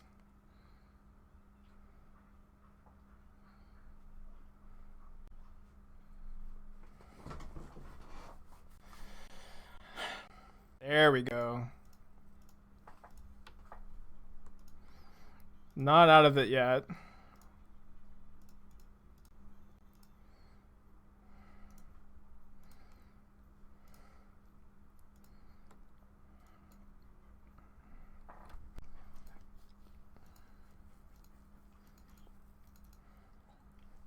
This is game 2.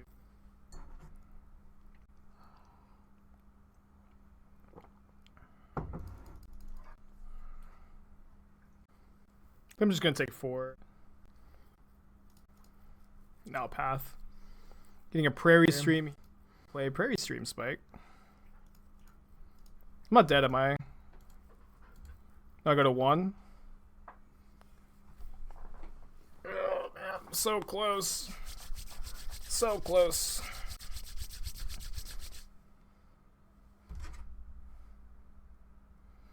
They get to put Luris into their hand. If we couldn't get Prairie Stream, like there was no way we could escape Uro next turn. I think it's gonna be very close. They can't seal fire.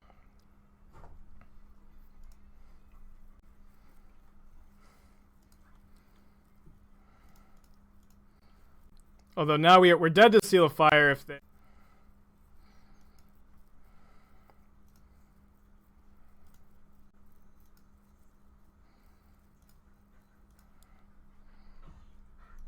So we play the Wall of Omens, so we have 2 blockers for their 2 attackers, and we're dead to a burn spell off the top, or a Monastery Swift Spear, or a Fatal Push.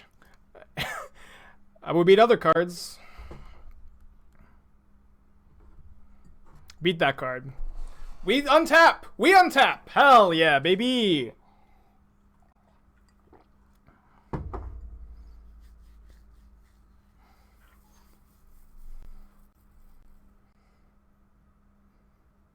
Maybe, I don't know. Winnable. Hold! They got back Bobble instead of Seal Fire. I think that's good for us. I think that's good for us. Do I want to Sanctuary back Path? I think we can do that.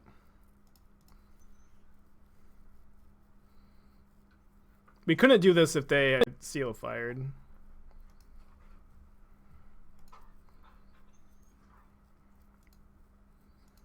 Yeah, they could draw a Bobble. They can't kill us right now.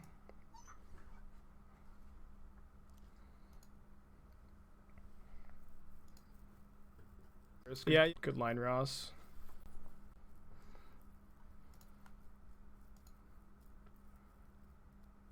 Can we?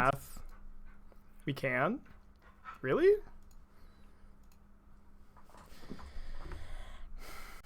Five. I'm tapped 2. Yeah. Okay.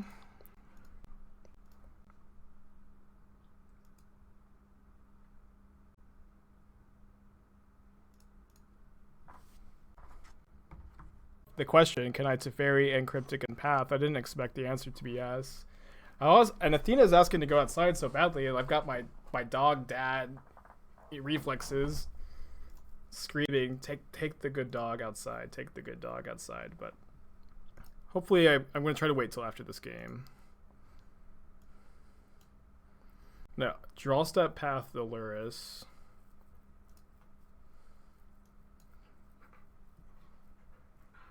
No, they can't get instant speed, so if they have Blessing, I'll just counter tap. Maybe I need to take her out now. Just they're about to die.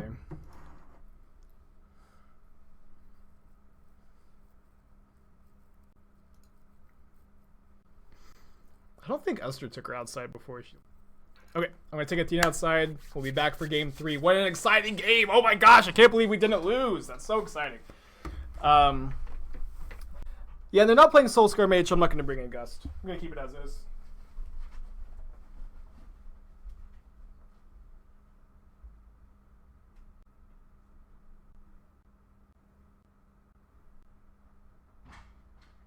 Scratcher.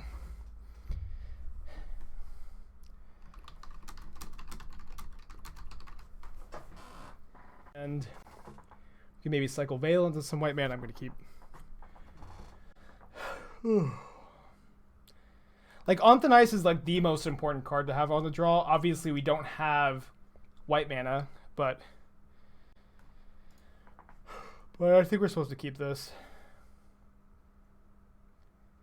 You get Thoughtseize turn 1, you live for literally nothing the rest of the game. I mean, if you get Thoughtseize on turn 1 and you literally never draw a white source. I think this is a keep on the draw. I don't think it's an easy keep. I think it's very close. But it's also like not great to mulligan against the Thoughtseize deck, right? I think it's very rarely correct to like want to mulligan a hand because your opponent's playing a Thoughtseize deck.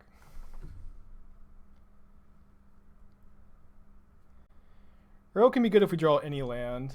And like we also get here, which gives us, 3 looks at a white source on the draw, which is, or 4 looks. 3 by turn 2, which is plenty.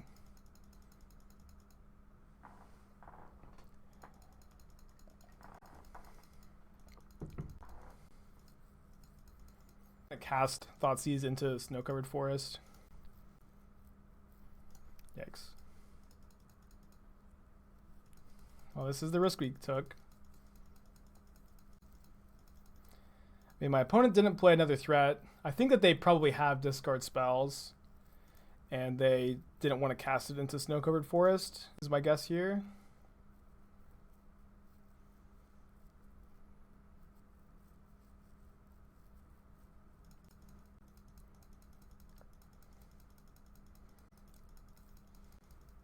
Well, yeah, they pay more life. But if they play a Shadow, we get to cycle the Veil. We have the luxury of cycling Veil. Yikes, 2 shadows. Alright. Oh no, come on, please.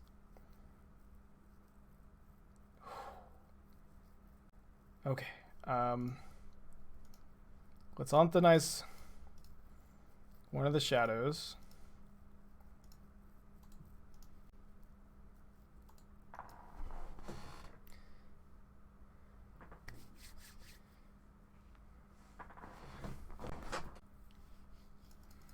Shadow number 3. It's possible. Yeah, we're out of the frying pan, but we're not out of the fire.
Shadow. Yeah, let's just path the Shadow. I think it's just too much damage. This is game 3.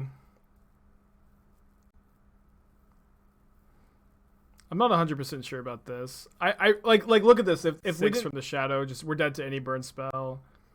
And they yeah, we just can't. And then they still get to draw 4 off the Bomat. Yeah, I mean it's like either they draw 4 and we path they either draw 4 and we path Bomat, or they draw 5 and we path Shadow. And if we path the Bomat, we are also taking 6 here, which we can't do. This was the right line. The Hallowed Fountain is already in play, Diogenic. Like obviously this isn't good for us, but this gives us they draw 4 and discard 2. I disagree with you that this was an incorrect play. And they're now discarding Uro, which could be good for us.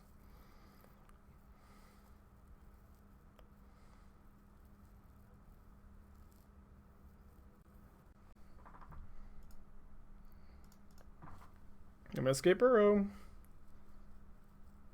Yeah, I know we needed to draw a land to do this. Maybe I didn't say that.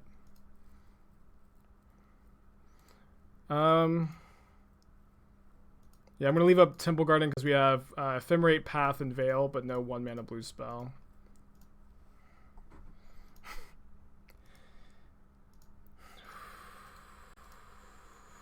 What a game.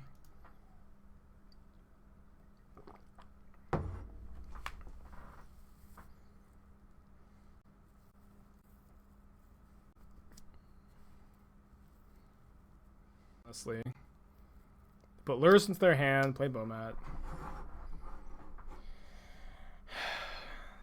If we can play Ice-Fang and a 4-drop this turn, I'm going to feel really good. There we go.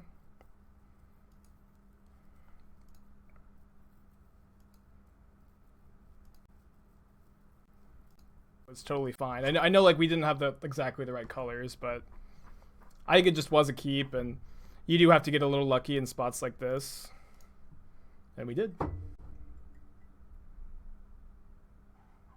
Oh yeah. Let's hope they didn't bring in like Wildfire. So I'll just let the Thoughtseize resolve. That way I can, I've got 3 4-drops in my hand. I don't want to use a 4-drop on their Thoughtseize.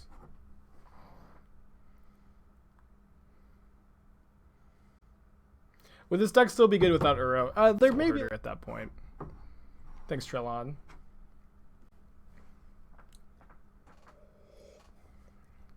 Congrats on every time I go to your stream, I'm just excited to see what you're on. Yeah, I think we just let this resolve, and then we counter Lurrus if they play it. If they don't, we'll probably bounce Bomat. I guess bouncing Bomat's a bit awkward. Nigachu, thank you for the raid. Oh no, that means you lost. Good run today, though. Good run. I was hoping to meet you in top 8. They know about my Cryptic, so I doubt they're gonna necessarily just do this. Let's sack the Canyon. Their 1 card in hand is Lurrus. Yeah, so they sack the Canyon.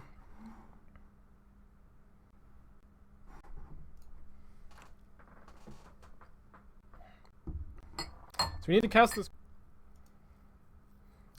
Don't get to draw a card if we bounce the Bomat. I think I'm just gonna... Yeah, I'm just gonna bounce the Blood Crypt.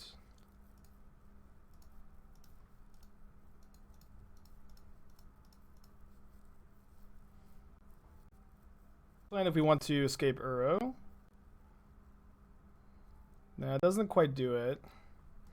But this does let us play Skyclave with Cryptic up. Then they have to discard 3. If they want to sack Bomat, they have to discard the Blood Crypt, the card they drew off of Bauble, and Lurrus, which they might not want to do. Yeah, they don't want to. What a game.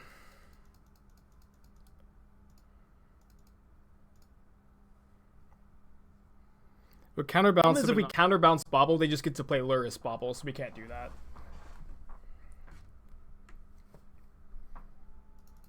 They play the Delta?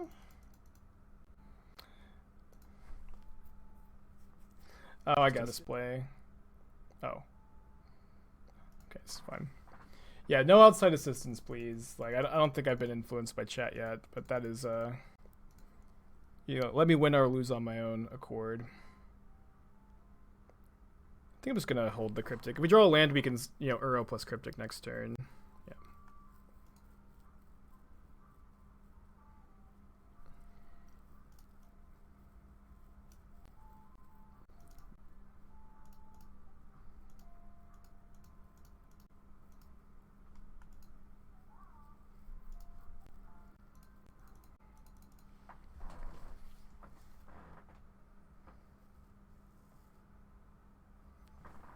Viewers haven't done that in a while.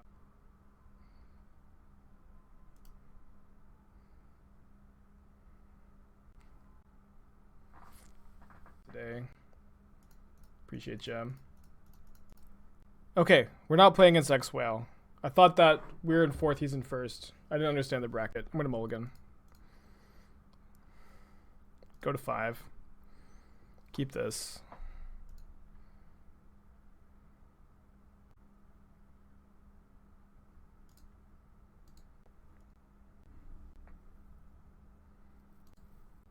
Okay, so this is the green-white Heliod deck, which has been like a pretty even matchup so far. Not crazy good, not crazy bad. It's okay, we can play in the finals. Good luck to you, X.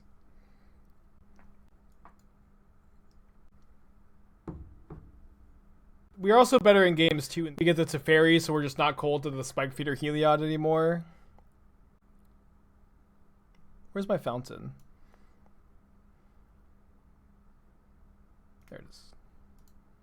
The fatigue is also starting to set in. I can feel it. Hopefully it's not going to affect me too much. But I woke up pretty tired today. Not really in the zone. Yeah, I would definitely recommend trying this deck, Evan. We're cold to Infinite Life gain 1, so opponent puts us out of our misery. I'm going to consult the sideboard guide one more time. And for those of you who want it, or in some other sideboard guides for my decks, if you subscribe, you can link your Twitch account to Discord and join the Discord by typing !Discord into the chat. And then there's a sideboard guide section. And you can subscribe for free with Twitch Prime. So bringing in the Venser, the Teferi, 3 on Thin Ice, 1 Path as my removal spell split. I've been cutting 2 Wall of Omens, and when I cut Wall of Omens, I usually trim an Ephemerate, and I've been playing 2 Force of Negation. Let me just now look and digest, make sure I still like this. I do still like this. I'm going to submit.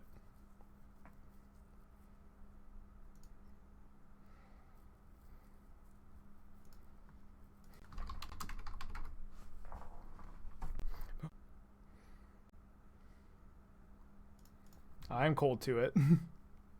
What's saving my time. I'm saving my opponent's time, and I'm saving all 900 of your time. Base Biff 4 months in a row. You had me. Add subscribe. Hell yeah, buddy. Appreciate you.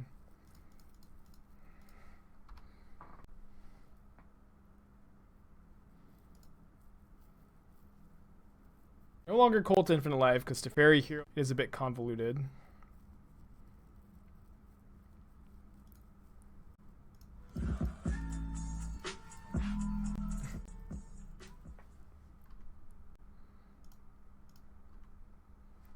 So if my opponent spike feeders, I will tell my opponent that I will respect them being at Infinite Life, but I will not concede because I have outs.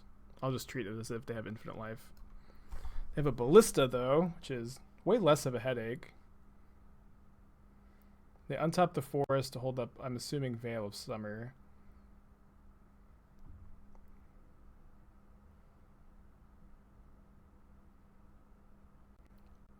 You ultimate Teferi, so you exile every permanent they play Teferi on himself, and then you don't deck yourself because you just draw the Teferi over and over again, and your opponent will eventually deck while you are passively exiling all of their permanents. I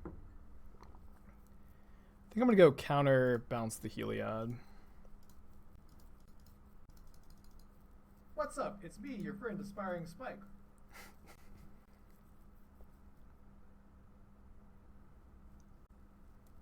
Win, but being a completely cold to Infinite Life makes it worth it. So let's play an Uro from the hand. I'm not sure how many Uros from the how many Uros in a bush an Uro in the hand is worth, but we get to Mystic Sanctuary back Cryptic, and then also Venser this turn. Can't you set up a loop with Sanctuary now? Yes. That's like, it's way harder to like actually kill your opponent that way than with the Teferi ultimate, and like it's like so mana intensive and time intensive, and but theoretically possible, yeah.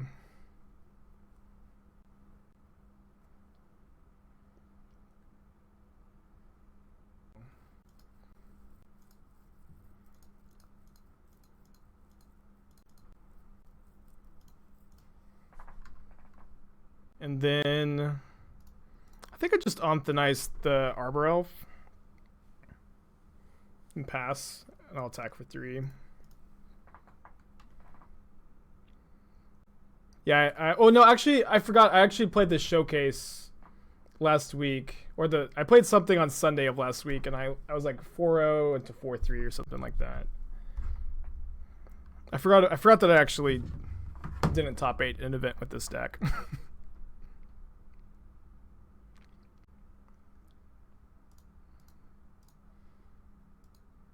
Also, hello, Fran. Attack. Shim. Opponent's playing it out. Fair enough. Jeez.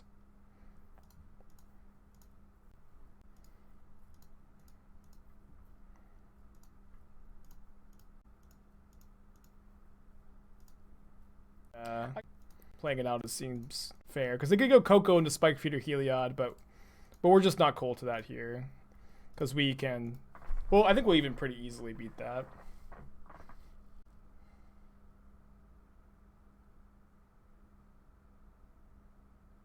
Right? I think they're counting now too.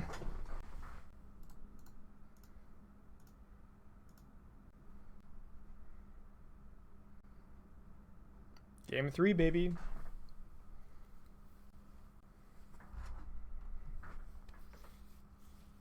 Very good. I just don't think it's better than our other cards.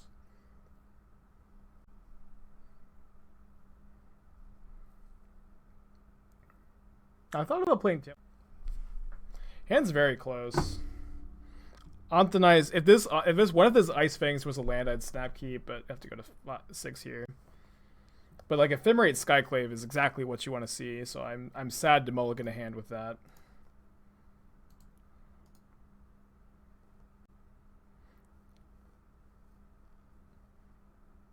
The 1-mana removal spells just aren't that good against them. It's better than Path anyways, since it's like pretty good against Arbor Elf and Walking Ballista, but less good than Path is.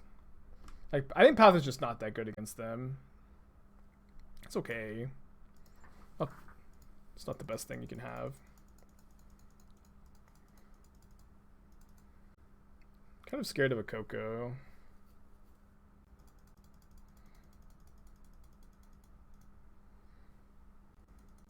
Be great.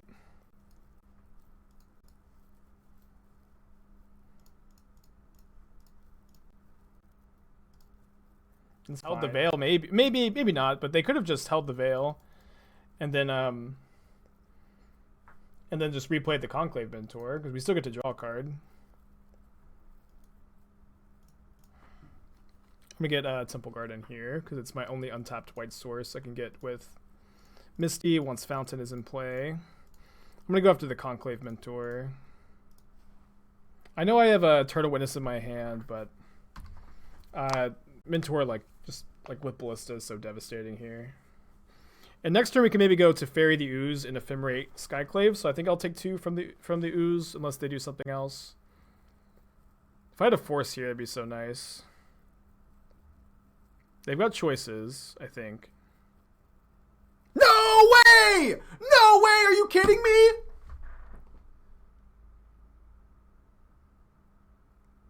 Unreal! I can't believe it! I can't believe it.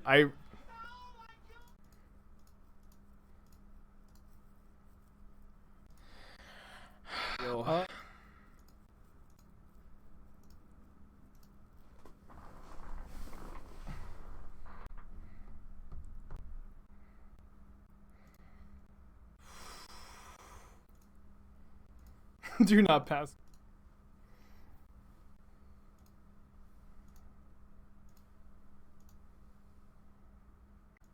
I think I want to Skyclave the Ooze.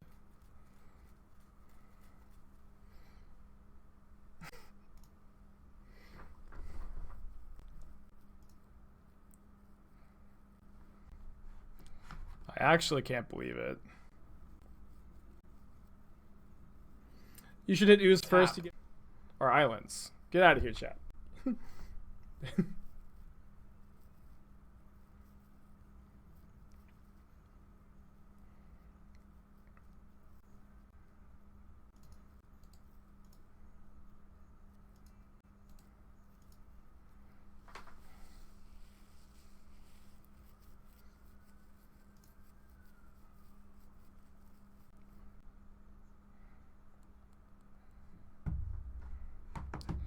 It is a big ballista.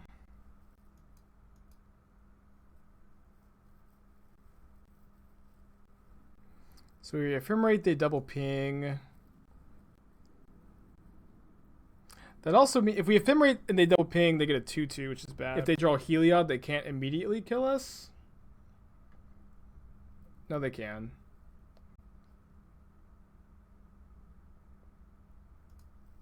I'm just gonna draw.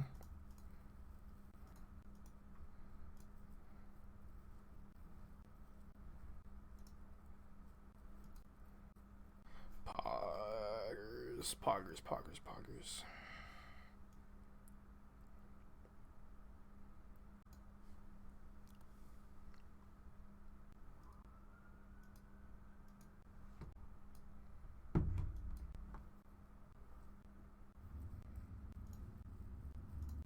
3/3 token, escape Uro next turn. So I'm not too afraid of losing to these tokens.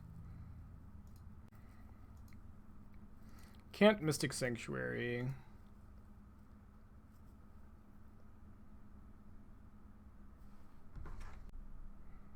Big top deck.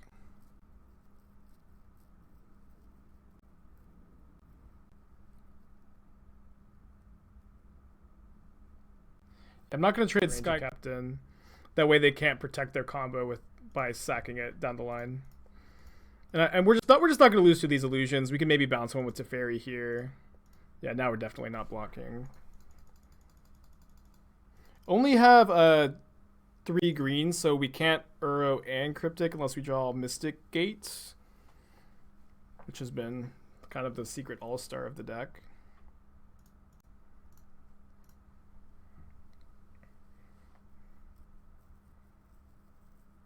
So exciting. And they probably shouldn't sack, because if they do, like, they won't get a Skyclave leaves the play. But they could. People love using their cards, so I guess we could also hit land off of Uro Teferi in our draw step instead of Mystic Gate. Yeah, so let me just go ahead and cash this in.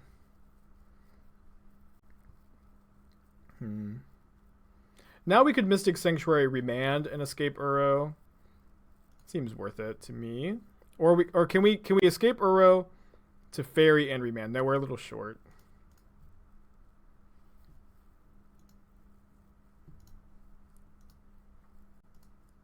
Blitz. I mean, I can't force the exit naturally, but it is of course nice when it does happen.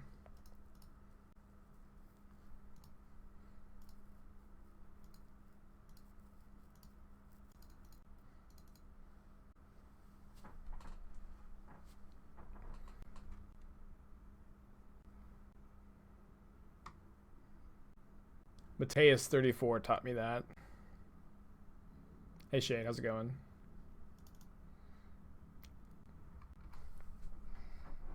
On the play. I'll put back path.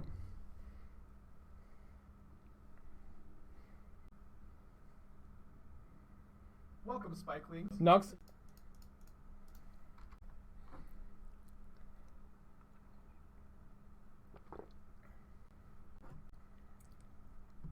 Yeah, it's past 1,000 viewers. That's awesome. It's been a long time since I've got there. To all the new people, I'm your best friend in the world, Aspiring Spike, and this is my brew, Bant Ephemerate control. Shane, 4 months in a row. Appreciate that. Or sorry, gifting 4 subs. Thank you. Welcome always, Drawy, Morgan, Hellboy, and Chloro.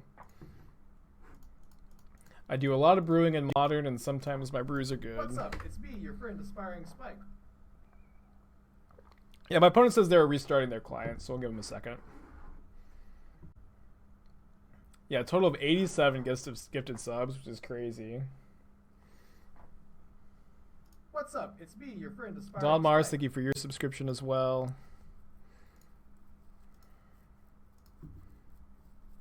I'm going to try to mostly just focus on the game here.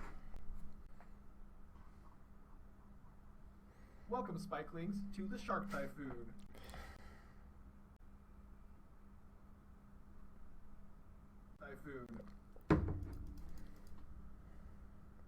Could maybe put back Time Warp. His hand's not very good. Blitz, thank you for getting to the sub. What's up? It's me, your friend, Aspiring Spike. Oh, is this also Heliod Company? It's also Reclaimer Titan. No! Oh, this is what we lost to in the Swiss. It's a bad matchup. And what's up? It's me, your friend. We do actually, we just have, or we're just missing the Eternal Witness. If we draw Eternal Witness, we have the Infinite Combo, which is one of our best plans in this matchup. Welcome, Spikelings, to the Shark Typhoon. Andy, thank you for your subscription. If I missed anybody, I do love all you guys. It's awesome that this is my full-time gig. Emma, thank you for the subscription. What's up? It's me, as well. Your friend, Aspiring Spike. Avenge you, Spike. I'll try my best. I was hoping to dodge this matchup. It's not very good. But we have a game plan. Our game plan is draw Eternal Witness and take infinite turns. Shark Typhoon. They didn't get another Flagstones, which makes me think that they almost certainly have a Dryad of the Elysian Grove in their hand if they're going to get... okay, they just have a Flagstones in hand. Fair enough. To the Shark Typhoon.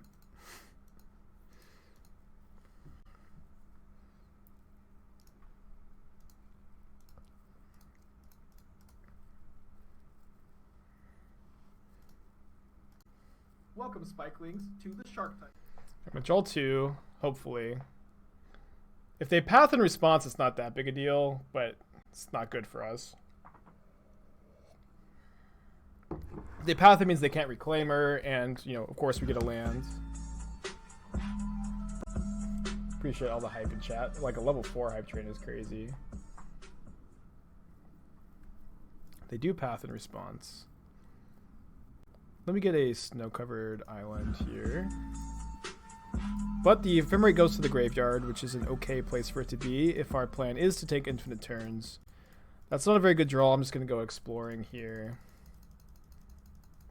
Eternal Witness. Best draw for by a lot. Okay.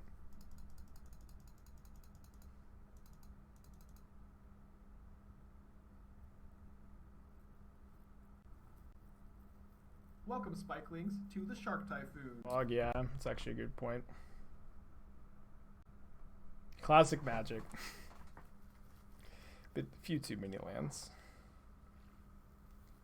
Welcome, Spikelings, to the Shark Typhoon. We ran super duper hot last match, of course.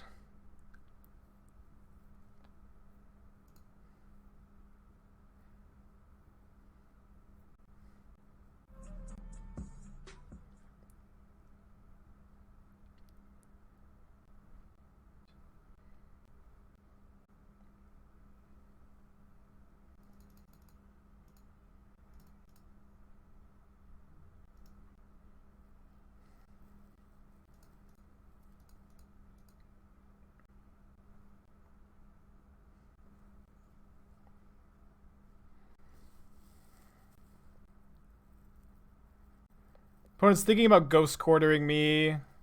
Not declined to use the ability. I think it's like a bit rude to ask what happened, because if not that they made a mistake, then they kind of, you know, then I'm asking them to give me information that I haven't earned. So I don't think it's good to ask. Eternal Witness. Ugh, come on. Another land is just so devastating there. I can't believe it. So please, I'm hoping they just like jam a Titan here.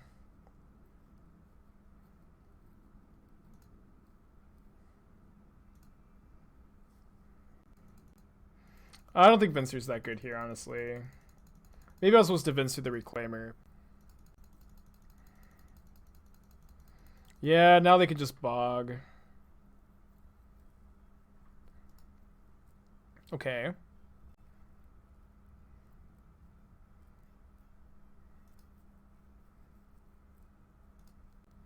Hopefully they don't see the line.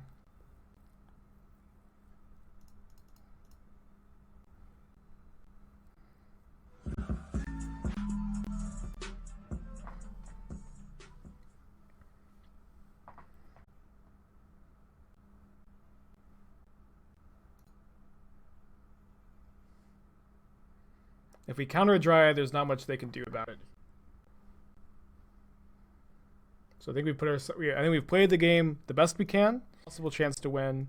That's always all you can ask for when you're playing a game like this and not chess. Yeah, I guess we could draw Ephemerate as a 1-mana cantrip. 2-mana cantrip is going to be 2-mana intensive here.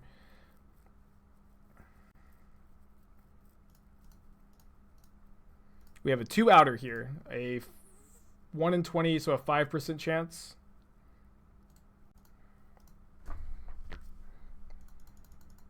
Tough stuff.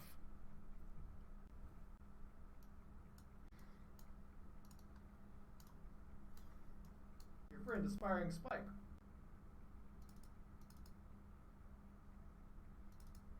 But Teferi tends to be better in sideboard games. Like when you bring in 4 Aether Gust to go Teferi plus Gust. Sideboard games tend to slow down a lot.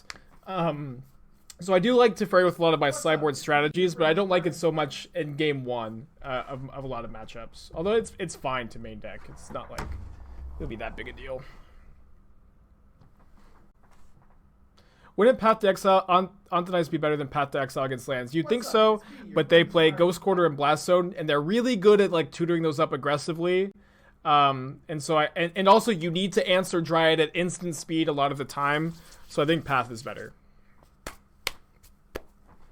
And maybe if Fran is here, Fran can confirm or deny. I appreciate everybody for subscribing. There's just so much to keep up with. I'm not usually in this tier of viewership.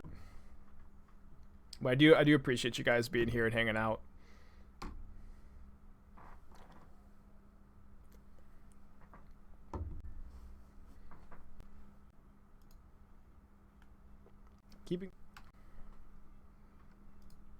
I think that if I played this matchup 100 times, I would come up with a different sideboard plan. But I've only played this matchup like 5 or 6 times. I'm hoping to draw a white source and have the ability to Skyclave Reclaimer next turn. This was obviously going to be better if they didn't have flagstones in hand and if they needed to tutor for it. But what are you going to do? Suboptimal Malone, thank you for the gifted subs. Do appreciate you, buddy. We did draw the white source. That's huge. So big.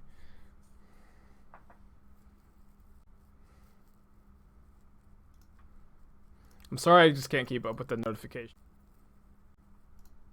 Welcome, Spike. I almost took the day off. I almost just like slept in today.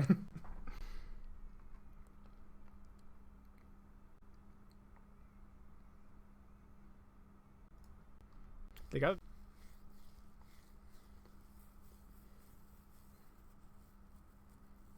another. What's up? It's me, your friend Aspiring Spike. I'm sorry. I feel like the notification sounds are super obnoxious. I'll mute them.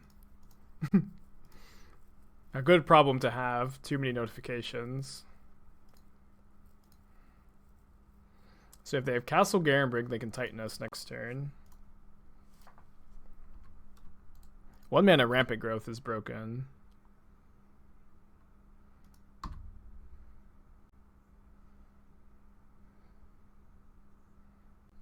They do have a Dryad to draw a land and be able to path the Dryad plus hold up Cryptic. They don't have a land. That's huge. I'm just going to attack with my Ice-Fang, I suppose.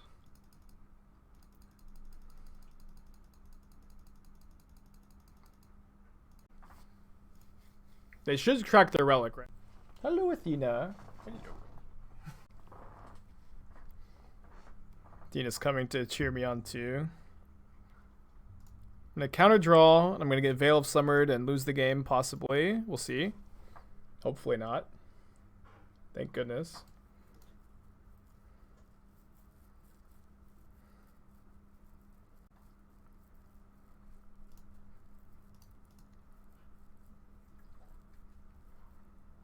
I'm going to draw a card, deal a damage to your opponent. It's not too bad, right? You'd play as many of those as you could.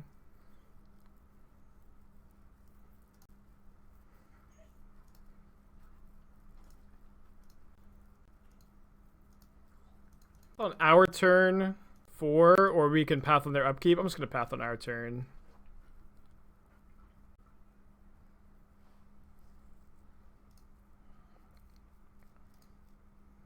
Can be close.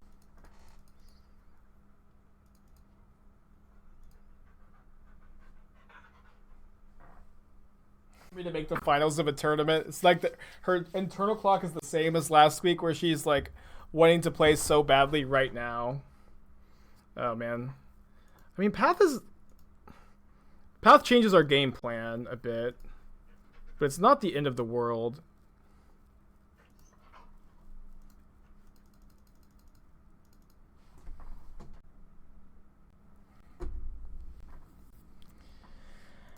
My nemesis.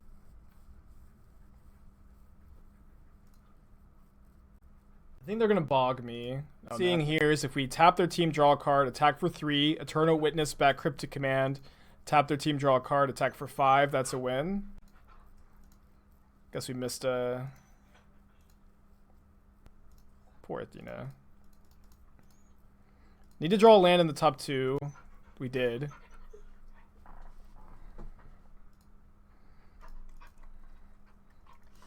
Can't quite time warp. They'd just be dead.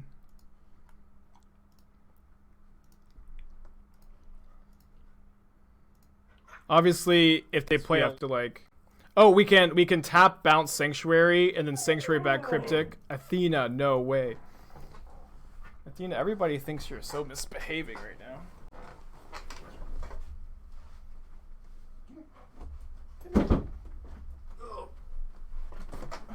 Everybody thinks you're a band.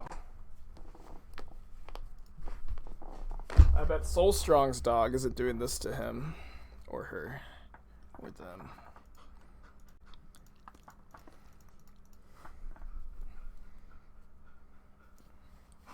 Woo!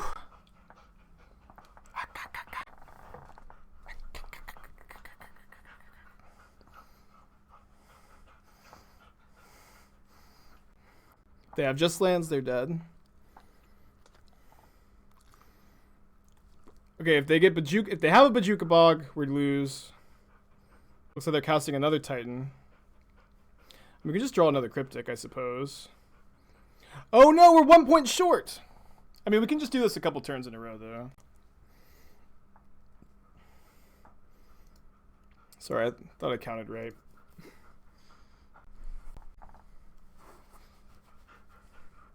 They do have the Bog anyways. We're not winning this game without them. We have 2 looks to draw 1 here.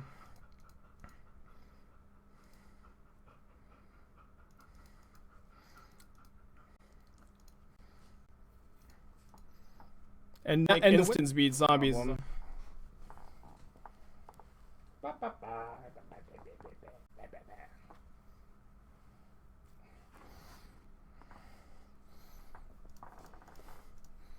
That's how Athena talks.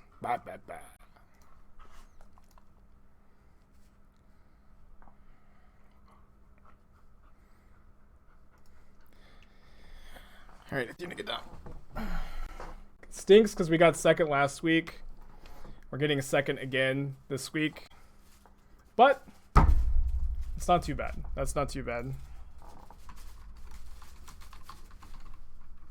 Hit my opponent with the GGs and congrats. Concede. Another good run. Back-to-back finals is not too bad. And now we know exactly how good this deck is. It's exactly second place in a challenge every time. I'll give you guys 5 chests. But I'm going to sell the rest. Which is very generous, yes.